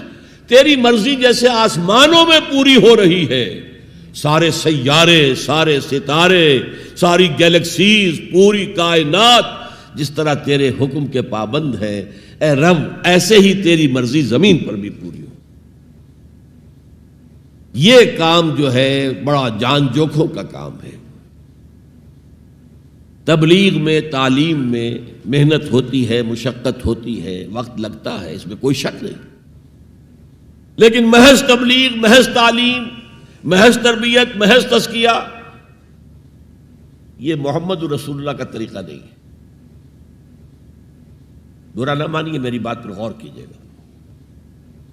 محمد رسول اللہ کا طریقہ کیا تھا؟ دعوت دو قرآن کے ذریعے، انذار کرو قرآن کے ذریعے، بشارت دو قرآن کے ذریعے۔ فَإِنَّمَا يَسَّرْنَاهُ بِلِسَانِكَ لِتُبَشِّرَ بِهِ الْمُتَّقِينَ وَتُنذِرَ بِهِ قَوْمًا لُدًّا۔ اے نبی، ہم نے اس قرآن کو آپ کی زبان میں آسان کر دیا ہے۔ وَلَقَدْ يَسَّرْنَا الْقُرْآنَ لِلذِّكْرِ فَهَلْ مِن مُدَّكِرٍ، 4 دفعہ آیا ہے سورہ قمر میں۔ ہم نے قرآن کو نصیحت اخذ کرنے کے لیے بہت آسان کر دیا ہے، تو ہے کوئی جو نصیحت کا طالب ہو؟ دعوت ہو، تذکیر ہو، فذکر بالقرآن من یخاف وعید، پہلا کام حضور کا یہ تھا، قرآن کے ذریعے سے لوگوں کو اللہ کی طرف بلانا۔ یہ دعوت، تبلیغ کسے کہتے ہیں؟ To reach out to someone, to convey to him some message, یہ تبلیغ ہے، اور اس کو کھینچ کر لے آنا اللہ کے راستے کی طرف، یہ دعوت ہے۔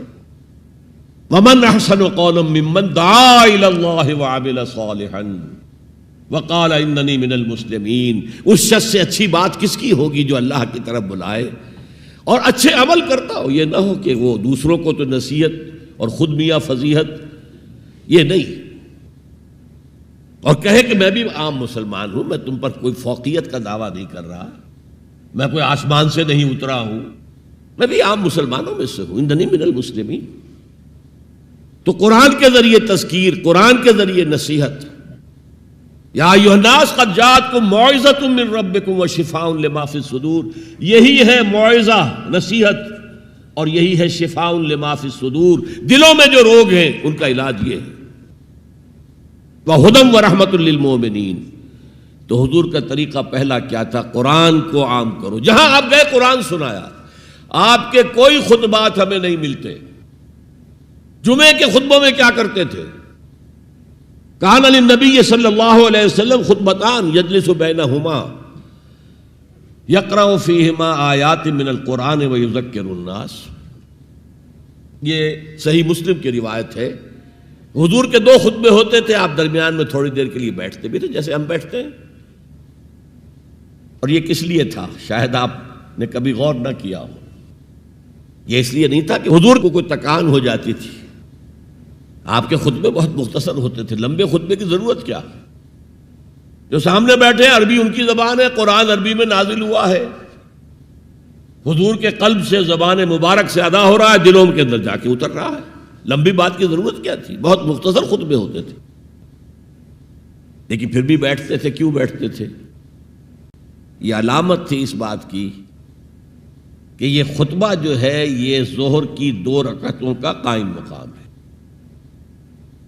ظہر کی 4 رکعتیں فرض اور جمعے میں رہ گئی 2، بقیہ 2 کے قائم مقام یہ 2 خطبے ہیں۔ لیکن خطبوں میں کرتے کیا تھے؟ یقرأ آیات من القرآن، قرآن کی آیات پڑھ کے لوگوں کو سناتے تھے، وَيُذَكِّرُ النَّاسَ، اور اسی کے حوالے سے نصیحت کرتے تھے، بس۔ اللہ اللہ خیر سنا۔ خطبہ نکاح ہے حضور کا، 4 آیتیں اس میں ہے صرف، ایک سورہ آل عمران کی آیت ہے، ایک سورہ نساء کی آیت ہے، 2 سورہ احزاب کی آیات ہیں. آپ نے اپنی طرف سے کوئی وعظ کہا ہی نہیں اس میں. تو تبلیغ، تعلیم، تذکیر، انذار، تبشیر سب قرآن کے ذریعے سے. پہلا کام یہ پھیلاؤ اس کو. اب اس کے بعد جو آ جائیں قبول کر لیں شعوری طور پر، ہماری طرح نہیں کہ وہ صرف ایک نسلی قسم کا عقیدہ ہے. ظاہر بات ہے اس وقت جو مان رہے تھے وہ تو دل یقین کے ساتھ مان رہے تھے نا. انہیں پتا تھا ہمیں گھر بار چھوڑنے پڑیں گے، ہماری بیوی ہم سے علیحدہ ہو جائے گی، والدین ہمیں گھروں سے نکال دیں گے، اور مارے پڑیں گی نوجوانوں پر اور غلاموں کے اوپر تو جو بے پناہ سختیاں ہوئی ہیں. تو ظاہر ہے جب تک یقین دل میں کامل پیدا نہ ہو جائے کوئی بھی زبان نہیں کھولتا تھا کہنے کے لیے کہ اشہد ان لا الہ الا اللہ واشہد ان محمد رسول اللہ. تو جو آ گئے ایمان کو قبول کر لیا، اب ان کو جمع کرو، منظم کرو، آرگنائزیشن. اس لیے کہ نظام کو بدلنا آسان کام نہیں ہے. کہیں بھی کوئی خلا تو ہے نہیں، کوئی نہ کوئی نظام ہے. ڈیموکریسی ہے تو وہ حاکمیت عوام کا نظام ہے، کیپٹلزم ہے تو وہ ڈکٹیٹرشپ آف دی کیپٹلسٹ ہے. نظام تو ہے نا. ہمارے پاکستان میں جاگیرداری ہے تو وہ جاگیرداروں کا ملک ہے، انہی کی حکومت ہوگی. اور سیاست ہمارے ہاں جو ہے وہ جاگیرداروں کا میوزیکل چیئرز گیم ہے اور کچھ بھی نہیں. عوامی سیاست ہے ہی نہیں. وہ تو آپ کے ہاں تو پہلا قدم اٹھا لیا گیا تھا جاگیرداری کا خاتمہ. 2 کام ہندوستان میں بہت بڑے ہوئے جو ہم نہیں کر سکے. ہندوستان کے اندر پہلے ہی قدم دستور بن گیا اور ایک پٹڑی کے اوپر گاڑی چل رہی اور چلتی رہی. 1 سال صرف آپ کے ہاں ایمرجنسی آئی ہے اور وہ بھی کانسٹیٹیوشنل تھی. کانسٹیٹیوشن کو ایبروگیٹ کر کے کوئی ڈکٹیٹر نہیں آیا تھا. ایک یہ بڑا کام تھا. ہمارے ہاں پہلے ایک بی بی سی رپورٹ آئی، B P C basic principle report, اس کے اوپر احتجاج ہوئے، پھر قرارداد مقاصد پاس ہوئی تو خیر. لیکن اس کے بعد 56 کا دستور بنا، اسے ایک فیلڈ مارشل صاحب نے، خود ساختہ فیلڈ مارشل، انہوں نے اس کو بھی ختم کیا اور دستوریہ کا بھی بستر گول کر دیا. جا کر کہیں 73 میں ایک دستور بنا اور اس دستور میں بھی وقتاً فوقتاً اتنی ترمیمیں ہو گئی ہیں کہ اس کا حلیہ بگڑ چکا. اور دوسرا بڑا کام یہاں جو ہوا ہے جو قابل تحسین ہے، جاگیرداری کا خاتمہ. تو اصل عوامی سیاست یہاں پر آئی ہے. بہرحال ہر نظام کے ساتھ ویسٹڈ انٹرسٹ ہوتا ہے. ایسے طبقات ہوتے ہیں جن کو مراعات حاصل ہے، مراعات یافتہ طبقات، پریولیج کلاسز، اور وہ کبھی برداشت نہیں کریں گے کہ آپ ان کا نظام کو ہاتھ لگائیں. دے وانٹ اسٹیٹس کو، جو نظام ہے وہی رہنا چاہیے. تو نظام کو بدلنے کے لیے تو جانوں کا پھر ہدیہ دینا پڑے گا. لہذا منظم جماعت بناؤ، موب نہ ہو، ہجوم نہ ہو. منظم جماعت، اور وہ کیسی؟ سب اطاعت، لسن اینڈ اوبے. جو آرمی کا جو اصول ہے، اگر فوج میں کوئی شخص جسے حکم دے رہا ہو، سپیریئر اس کا، وہ پوچھے جناب یہ حکم مجھے کیوں دے رہے ہیں، کیا مصلحت ہے، پہلے سمجھائیے پھر میں عمل کروں گا، تو کیا وہ فوج کہلائے گی؟ بڑی پیاری نظر تھی، میٹرک کے زمانے میں پڑھی تھی انگریزی کی، کہ کسی جنگ میں 600 سواروں کا ایک دستہ تھا اور ان کو حکم دے دیا گیا چارج، آگے بڑھو، حملہ کرو. اور انہیں معلوم تھا کہ داہنے ہاتھ بھی توپیں لگی ہوئی ہیں، بائیں ہاتھ بھی توپیں ہیں، سامنے بھی توپیں ہیں، آگ اگل رہی ہیں.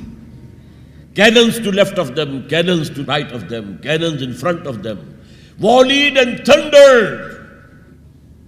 لہذا سب نے یہ سمجھا someone has blundered.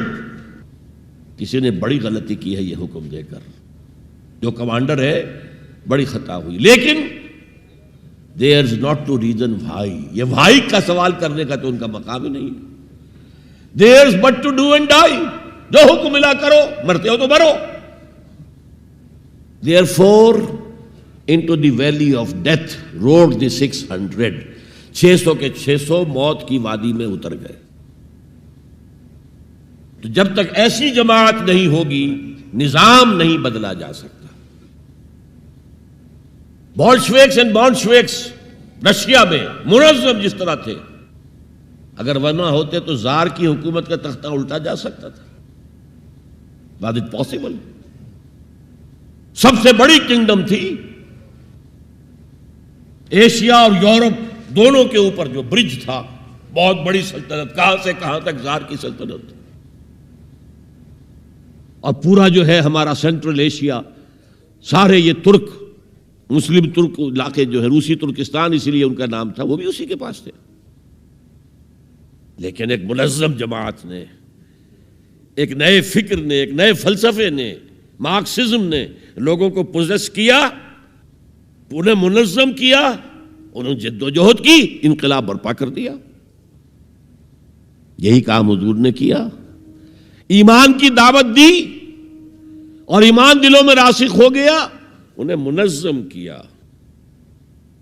حدیث میں آتا ہے, اور یہ مشکات شریف میں بھی حدیث ہے, مسند احمد ابن حنبل کے حوالے سے اور جامع ترمذی کے حوالے سے.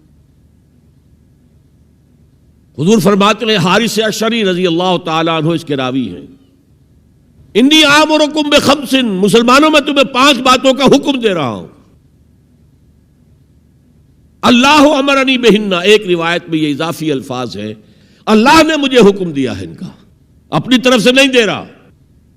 حالانکہ حضور کو اختیار تھا, آپ اپنی طرف سے بھی حکم دے سکتے تھے.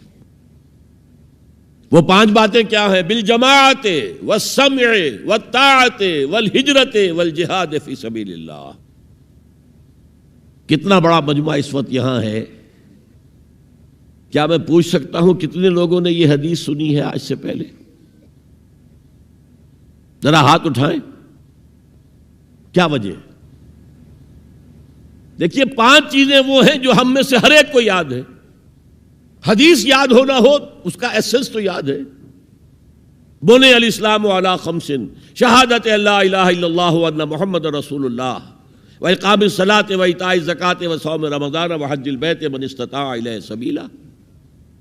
کس کو نہیں معلوم 5 ارکان اسلام؟ اور کس نے فرمایا؟ یہ حضور نے. اور یہ کلام خبریہ ہے, بنی الاسلام علی 5. اس میں امر کا انداز نہیں ہے, خبر ہے. اسلام کی تعبیر 5 بنیادوں پر ہے. یہ حدیث ہمیں یاد ہے, اور جس کے کہہ رہے ہیں میں حکم دیتا ہوں تمہیں اور اللہ نے مجھے حکم دیا ہے, یہ 5 باتیں ہمارے ذہن سے نکل گئی. اس لیے کہ ہمارے ذہن میں اسلام کا تصور مذہب کا ہے, دین کا ہے ہی نہیں. ہم وہی سمجھتے ہیں کہ نماز, ایک تو یہ کہ ہمارے عقائد ٹھیک ہوں, نماز روزہ حج زکوٰۃ کا تقاضا ہو, اور کچھ جو ہمارے سوشل کسٹمز ہیں, عیدیں منائیں, جمعہ پڑھیں, قربانیاں دیا کریں عید الاضحیٰ میں, بچے کا عقیقہ کریں, مردے کو دفنائیں کفنائیں, شادی ہو تو ایجاب و قبول کرائیں, پھیرے نہیں ڈلوائیں گے. بھئی یہ ہمارا دین ہے, ہمارا مذہب ہے. مذہب دین نہیں ہے, یہ دین کا تصور ہی نہیں. ہم اتنے خوگر ہو گئے محکومیت کے کہ دین کی اقامت کا تصور, دین کو غالب کرنے کا تصور ہمارے ذہن سے نکل گیا, ذہن میں ہے ہی نہیں. علماء کو بھی اجنبی سی بات لگتی ہے, یہ کیا بات کہہ رہے ہیں, یہ تو اجنبی سی بات ہے. اس لیے کہ ہمارے ذہنوں سے تصور نکل گیا. پہلے مسلمان بادشاہ تھے, ملوکیت تھی, وہ اسلام تو نہیں تھا. اسلامی نظام تو خلافت راشدہ کا تھا, ابو بکر اور عمر اور عثمان اور علی اور حضرت حسن کو میں مزید شامل کرتا ہوں. تب 30 برس بنتے ہیں جو حضور نے فرمایا تھا کہ یہ 30 برس خلافت رہے گی. بعد میں تو ملوکیت آ گئی. یہ بنو امیہ کے بادشاہ تھے, چاہے خلفاء اپنے آپ کو کہلوائیں, بنو عباس تو بڑے بادشاہ تھے، شہنشاہ تھے، بڑے محل بنائے تھے، اور یہی حال پھر جن کو ہم کہہ دیتے ہیں عثمانی خلفاء، یعنی ترک بادشاہ اور شہنشاہ، ان کا بھی حال یہی تھا۔ اسلام کہاں ہے؟ اس کے بعد آ گئے انگریز نے کہا قانون ہمارا ہوگا، کرمنل لا ہمارا ہوگا، CRPC ہماری ہوگی، سول لا ہمارا ہوگا، نظام ہمارا ہوگا۔ ہاں نماز پڑھ سکتے ہو، روزہ رکھ سکتے ہو، ہمیں کوئی تمہارے مذہب سے کوئی دشمنی نہیں ہے، بلکہ انگریز نے تو بڑی رعایت کی تھی۔ اس نے کہا تھا تم اپنے فیملی لاز بھی اپنی مرضی سے جیسے چاہو طے کرو۔ آج مسلمان ممالک میں سے بھی اکثر نے اپنے فیملی لاز چھوڑ کر یورپ کے فیملی لاز اختیار کر لیے، اور پہلی مرتبہ یہ کام کیا تھا ترک نے، اور یورپ کے اخبارات نے پھر تنزیہ لکھا تھا کہ یہ عجیب قوم ہے، کہتی ہے کہ بہترین قانون ہمارے پاس ہے، اور حال یہ ہے کہ فیملی لاز بھی ہم سے مانگ رہے ہیں، رومن لاز سے اخذ کر رہے ہیں فیملی لاز اپنے، یہ ان کا حال ہے، کہتے ہیں بہترین قانون ہمارے پاس۔ تو انگریز کے آنے کے بعد اب ہمارا علماء کا قال اللہ و قال رسول یا مدرسہ چلا لیں۔ بہرحال انہوں نے بڑی خدمتیں کی ہیں، اگر یہ نہ ہوتا تو شاید ہمارے ہاں مساجدیں آباد ہی نہ ہوتی، کم سے کم علماء نے وہ پوزیشنیں جو ہیں وہ پر کی ہیں، ایک ڈھانچہ جو ہے وہ برقرار رکھا ہے، اس میں کوئی شک نہیں، ان کی خدمات ہے۔ لیکن انگریز نے تو جو بھی تھا صرف اتنی آزادی دی تھی، اسی کو ہم ذہناً ریکنسائل کر چکے ہیں، بس اسلام یہی ہے نہیں۔ اور آج میں آپ کو بتا دوں، امریکہ اور انگلینڈ خاص طور پر، اور بقیہ عیسائی مملکتیں بھی بالعموم، اسلام کے خلاف جو جنگ جاری کر رہے ہیں اور تیزی کے ساتھ یہ بڑھے گی، اس کا بھی معاملہ یہ ہے کہ مذہب کی حیثیت سے اسلام کے خلاف ان کی کوئی جنگ نہیں۔ جب بش کہتا ہے کہ ہم تو اسلام کے خلاف نہیں، صحیح کہتا ہے، سچ کہتا ہے، وہ یہ کہہ سکتے ہیں you have come here, you have purchased churches and synagogues and converted into mosques, did we object? تم یہاں آئے، تم نے چرچ خرید کے مسجد بنا لی، سینیگاگ یہودیوں کا خریدا اور مسجد بنا لی، ہم نے کبھی روکا تمہیں؟ تم نمازیں پڑھتے ہو، ہم نے روکا؟ روزے رکھتے ہو، ہم نے روکا؟ بلکہ رمضان میں وائٹ ہاؤس میں ایک افطاری بھی دے دیتے ہیں تمہیں، سیریمونیل۔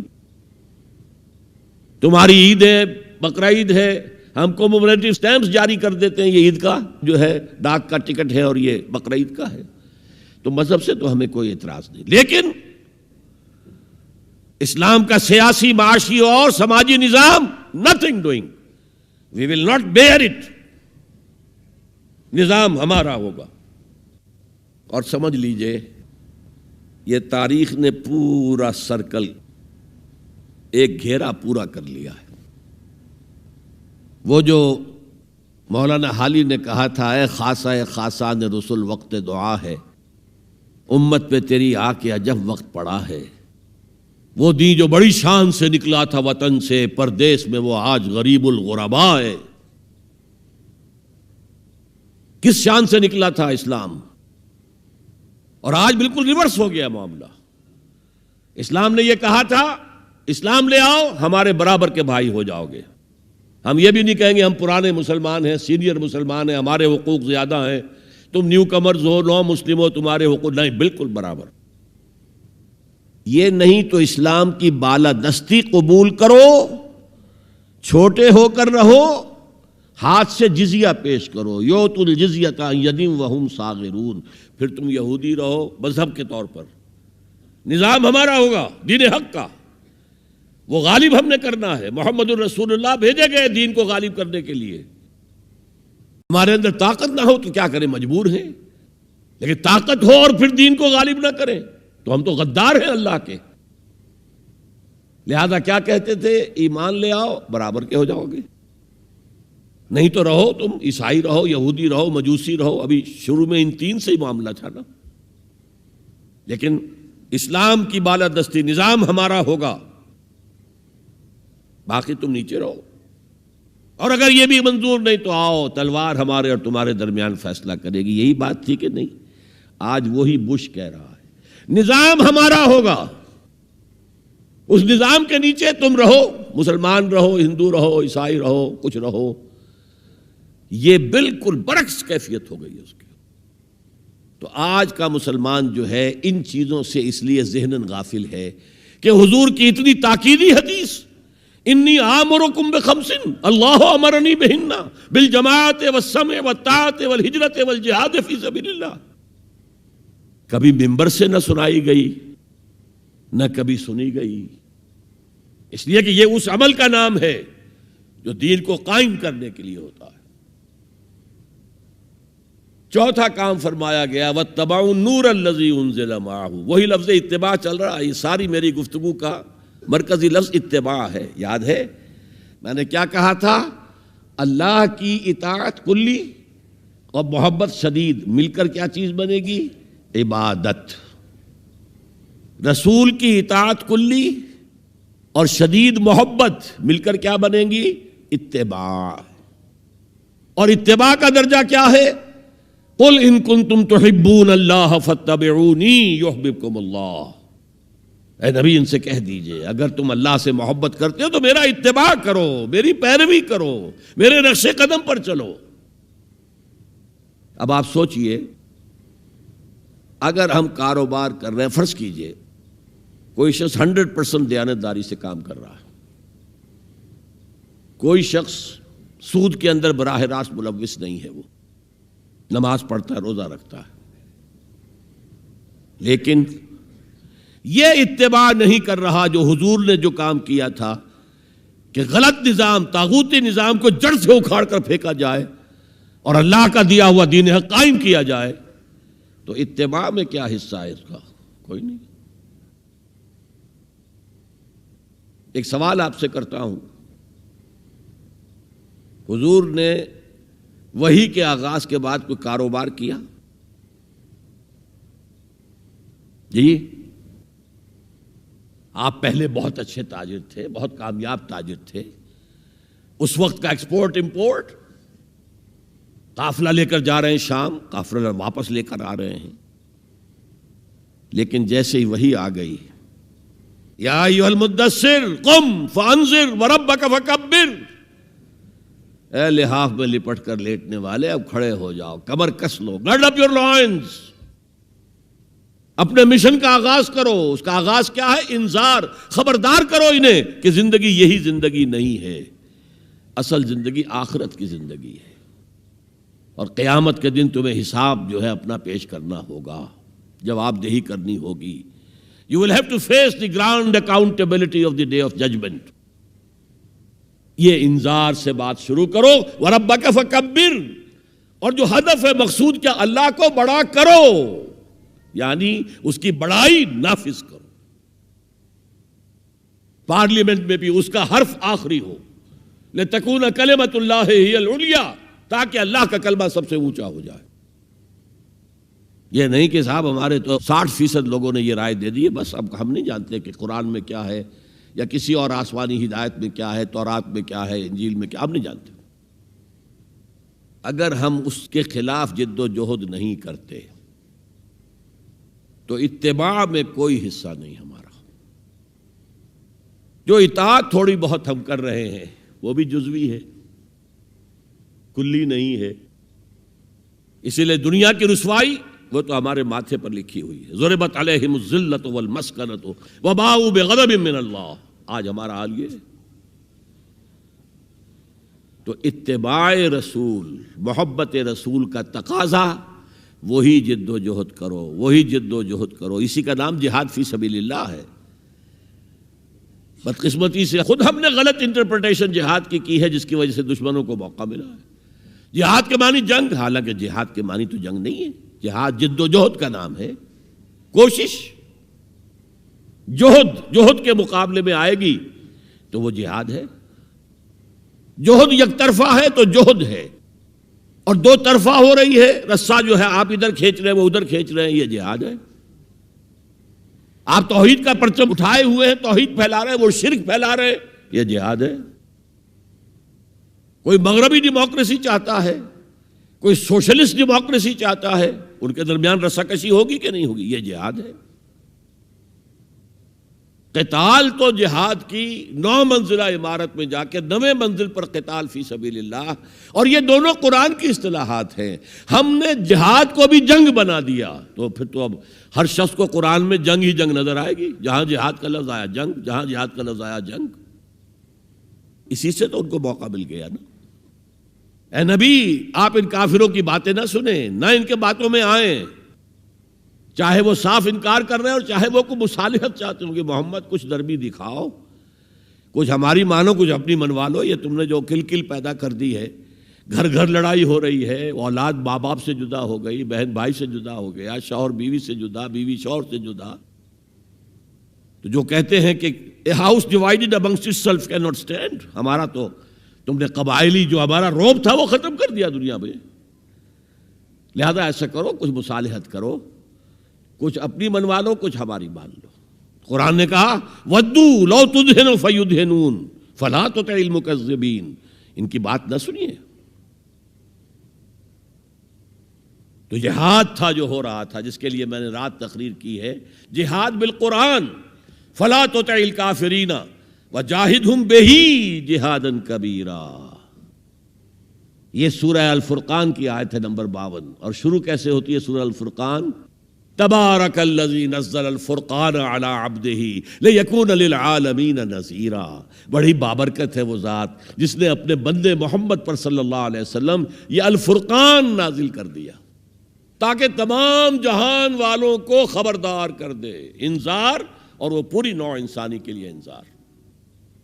اسی میں آگے آتا ہے، اسی صورت میں فلا تطع الکافرین، اے نبی آپ ان کافروں کی باتیں نہ مانیں، نہ سنیں، نہ توجہ دیں۔ وَجَاهِدْهُمْ بِهِ، اس قرآن کے ذریعے سے جہاد کیجئے۔ 12 برس مکے میں قرآن کے ذریعے سے جہاد ہوا ہے، تلوار تو نہیں اٹھی۔ الٹا حکم یہ تھا کہ چاہے تمہارے ٹکڑے کر دیں، چاہے تمہیں آگ میں جلا دیں، you don't have to raise hands even in self defense۔ کفوا ایدیکم، اپنے ہاتھ بندھے رکھو، روکے رکھو، کوئی جوابی کارروائی نہیں۔ 12 برس this was the order of the day. یہ جہاد بالقرآن، اس جہاد بالقرآن کے ذریعے سے لوگوں کو کھینچا گیا، پھر بیعت لے کر ان سے ان کو منظم جماعت بنایا گیا، پھر ان کا تزکیہ کیا گیا۔ تزکیہ کس بات کا؟ دل میں کوئی ولولہ، کوئی امنگ، کوئی حوصلہ، کوئی طلب، کوئی مقصود نہ رہ جائے سوائے اللہ کی رضا کے حصول کے اور آخرت کی فلاح کے حصول کے۔ جب تک پاک نہیں ہو جائے گا دل، جب تک دل سے ساری امنگیں، ساری ایمبیشن نہیں نکل جائیں گی سوائے اللہ کو راضی کرنا اور آخرت کی فلاح طلب کرنا، یہ ہے تزکیہ۔ یتلو علیہم آیاتہ ویزکیہم ویعلمہم الکتاب والحکمہ۔ اگر اس نقش قدم پر آپ نہیں چل رہے تو حضور کے ساتھ محبت کا دعویٰ باطل ہے۔ آپ مسلمان ہیں، ٹھیک ہے، آپ مانتے ہیں انہیں اللہ کا رسول، اور آپ درود بھی بھیج دیتے ہیں، نماز میں بھی درود ابراہیمی ہے، سب کچھ ہے، لیکن یہ ہے کہ اتباع رسول، محبت رسول کے بغیر نہیں۔ اور محبت رسول سے جو اتباع رسول وجود میں آتا ہے وہ ہے من انصاری اللہ۔ اور یہ سمجھ لیجئے، بس آخری نکتہ میں بیان کر رہا ہوں، اگر تو حضور کو بھی بھیجا گیا ہوتا صرف اہل عرب کے لیے تو آپ کی حیات طیبہ ہی میں مشن مکمل ہو گیا۔ جاء الحق وزهق الباطل ان الباطل کان زہوقا، اذا جاء نصر اللہ والفتح ورأیت الناس يدخلون فی دین اللہ افواجا، کام مکمل ہو گیا۔ لیکن حضور کو تو بھیجا گیا ہے پوری نوع انسانی کے لیے۔ وما ارسلناک الا کافۃ للناس بشیرا ونذیرا، اے نبی ہم نے آپ کو نہیں بھیجا ہے مگر تمام انسانوں کے لیے بشیر اور نذیر بنا کر۔ کیا نتیجہ نکلا؟ جب تک پوری دنیا میں اللہ کا دین اسی طرح غالب نہ ہو جیسے حضور کے دست مبارک سے جزیرہ نماء عرب میں ہو گیا تھا، اس وقت تک ہنوز حضور کا مشن تکمیل کو نہیں پہنچا۔ یہ بات میں نے 5ویں جماعت میں پڑھی تھی۔ علامہ اقبال کی نظم شکوہ جواب شکوہ میں نے پڑھی، بانگ درا مجھے میرے بڑے بھائی صاحب نے بھیج دی تھی۔ ایک شعر تو وہ ہے بانگ درا کا جو میرے تحت الشعور میں کہیں چپک گیا تھا اور میری پوری زندگی کو اس نے ایک رخ پر ڈھالا ہے۔ وہ زمانے میں معزز تھے مسلمان ہو کر، اور تم خوار ہوئے تاریک قرآن ہو کر۔ دیکھیے یہ بات صرف اقبال نے نہیں کہی، وہ داڑھی مڈا تھا، عالم تو نہیں تھا۔ یہی بات کہی 14ویں صدی کے مجدد اعظم شیخ الہند مولانا محمود حسن اسیر مالٹا نے۔ 4 سال کی اسیری کے بعد جب رہائی پا کر آئے تھے 1920 میں، اور رہائی کیوں ملی تھی کہ ٹی بی 3rd سٹیج کو پہنچ گئی تھی۔ انگریز ڈرتا تھا کہ اگر ہماری اسیری ہی کے اندر کہیں انتقال ہو گیا تو کہیں طوفان اٹھ جائے گا، لہذا چھوڑ دیا۔ دیوبند میں ایک جلسہ منعقد ہوا اور وقت کے سارے بڑے بڑے علماء موجود، اشرف علی تھانوی صاحب موجود، شبیر احمد عثمانی صاحب موجود، مولانا حسین احمد مدنی موجود، ہمارے جو پاکستان میں مفتی محمد شفیع صاحب موجود، اور انہوں نے یہ واقعہ لکھا ہے اپنی کتاب میں وحدت امت میں کہ شیخ الہند نے کہا کہ ہم نے تو اپنی 4 سالہ دور اسیری میں جتنا ہی غور کیا ہے، ہمیں اپنے زوال کے 2 اسباب نظر آئے ہیں۔ ایک ہمارا قرآن کو ترک کر دینا، یہ لفظ ہے اس کے اندر، نوٹ کیجئے۔ حالانکہ علماء نے قرآن کو ترک کیا ہے، لیکن اگر آپ نے کہا نہیں تو یہ صحیح نہیں ہے، کیا ہے۔ ان کا سارا زور فقہ پر ہے، حدیث پر ہے، زیادہ زور قرآن پر نہیں ہے۔ صحیح بات ہے۔ کہنے والا کون ہے؟ شیخ الہند۔ ایک ہمارا قرآن کو ترک کر دینا اور دوسرا آپس کے اختلافات۔ اور مفتی شفیع صاحب نے اس کے اوپر پھر یہ گرہ لگائی کہ حضرت شیخ نے جو 2 باتیں کہی تھی حقیقت میں ایک ہی ہیں، ہمارے اختلافات بھی اسی لیے کہ ہم نے قرآن کو ترک کر دیا ہے۔ تو یہ ہے ایک شعر جو میرے ذہن میں چپک گیا تھا۔ پھر قرآن سے اللہ نے جو ایک مناسبت دی، ذہنی قلبی، اللہ کا شکر ہے، اللہ کا فضل ہے۔ دوسرا شعر وہ ہے کہ وقت فرصت ہے کہاں، کام ابھی باقی ہے، نور توحید کا اتمام ابھی باقی ہے۔ پورا کرہ ارضی جب تک کہ توحید سے جلوگر نہ ہو جائے اور اسلام کا ڈنکا نہ بج جائے، اس وقت تک حضور کا مشن مکمل نہیں ہے۔ حضور حوالے کر کے گئے تھے امت کے۔ خطبہ حجۃ الوداع میں آپ نے سوال کیا الا هل بلغت، اور 1.25 لاکھ کے مجمع نے جواب دیا انا نشهد انك قد بلغت الرسالة واديت الامانة ونصحت الامة وكشفت الغمة۔ ہاں حضور ہم گواہ ہیں، آپ نے حق رسالت ادا کر دیا، حق امانت ادا کر دیا، مسلمانوں کی خیر خواہی کا حق ادا کر دیا، امت کی خیر خواہی کا، اور گمراہی کے پردے چاک کر دیے۔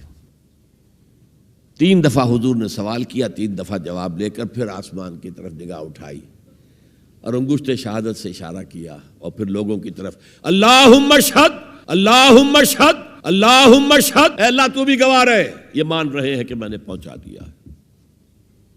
اسے میں کہا کرتا ہوں سائی آف ریلیف۔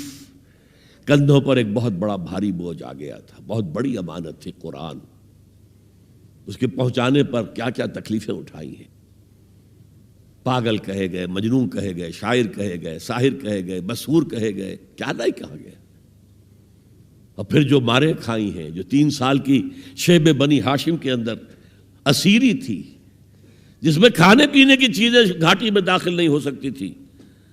ہماری جیلوں میں تو آپ کو کھانا تو ملتا ہے، وہاں تو کچھ نہیں تھا۔ پھر طائف کا پتھراؤ یاد کیجئے، پھر مکے سے نکلنا اور 3 دن رات ایک غار میں چھپے رہنا،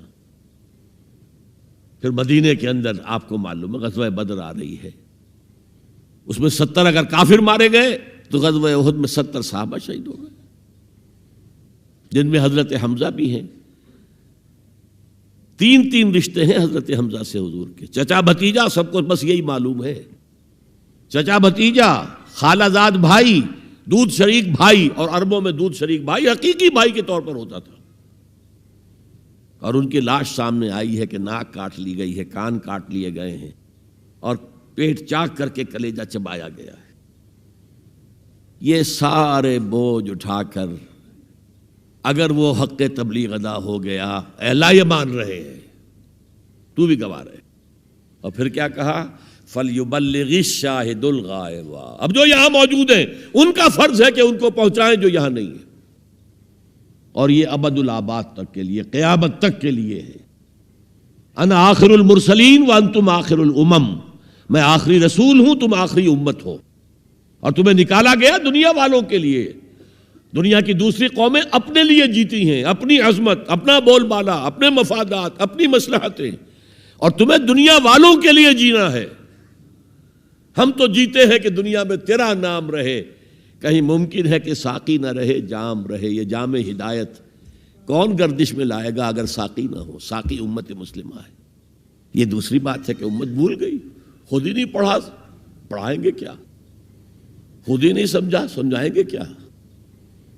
بہرحال وقت فرصت ہے، کہاں کام ابھی باقی ہے، اور اس کی صحیح حدیثیں موجود ہیں کہ دنیا میں دوبارہ نظام خلافت علی منہاج النبوہ آئے گا، اور اب جب آئے گا گلوبل ہوگا۔ یہ ایک بہت بڑا تصادم آنے والا ہے، جسے کہ بائبل کے ماننے والے کہتے ہیں آرمگیڈون، بہت بڑی جنگ۔ اگر آپ کہیں ڈکشنری میں جا کر دیکھیں گے آرمگیڈون کے معنی تو لکھا ہوگا A very big war which will be fought between the forces of evil and good before the end of this world۔ اور حضور کی احادیث میں الملحمۃ العظمی، عظیم ترین جنگ، الملحمۃ الکبریٰ، سب سے بڑی جنگ، اور اس میں یا تو ایک طرف ہوگا نیو ورلڈ آرڈر، وہ چاہتا ہے گلوبل ہو جانا، اور یہ حقیقت میں جیو ورلڈ آرڈر ہے۔ عیسائی دنیا اس وقت یہودیوں کے پنجے میں، شکنجے میں ہے۔ 100 سال پہلے دیکھ آیا تھا وہ دیکھنے والا مرد درویش اقبال، 1905 میں گیا تھا انگلستان، جرمنی، 1908 تک رہا تھا۔ وہ دیکھ کر آیا تھا کہ فرنگ کی رگے جاں پنجے یہود میں ہے۔ آپ کو معلوم ہے جو ریئیکشن ہوا ہے بعد میں، جو کچھ ہٹلر نے کیا یہودیوں کے ساتھ، کہتے ہیں 60 لاکھ ہمارے مارے ہیں۔ کیوں؟ کہ انہیں احساس ہو گیا تھا انہوں نے اپنے شکنجے میں ہمیں کس لیا ہے، لہذا اس نے انتقام لیا ہے۔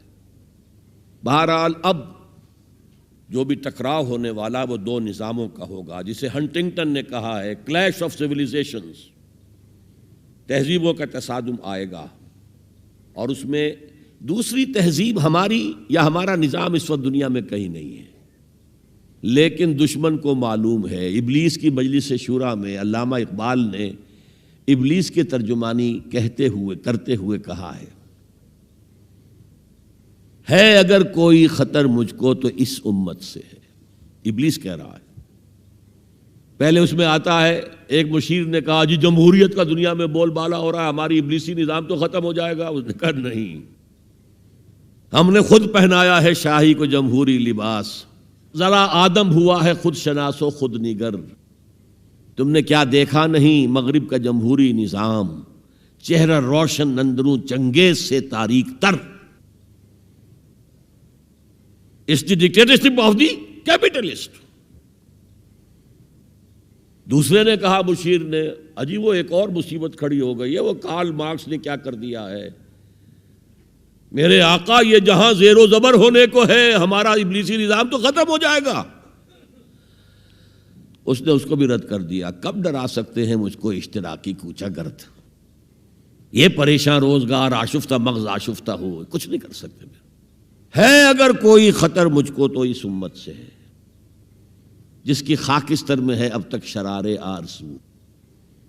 انگارے کے اوپر آ گئی ہے راکھ، اندر دہکتی ہوئی آگ ہے، جس کی خاکستر میں ہے اب تک شرار آرزو۔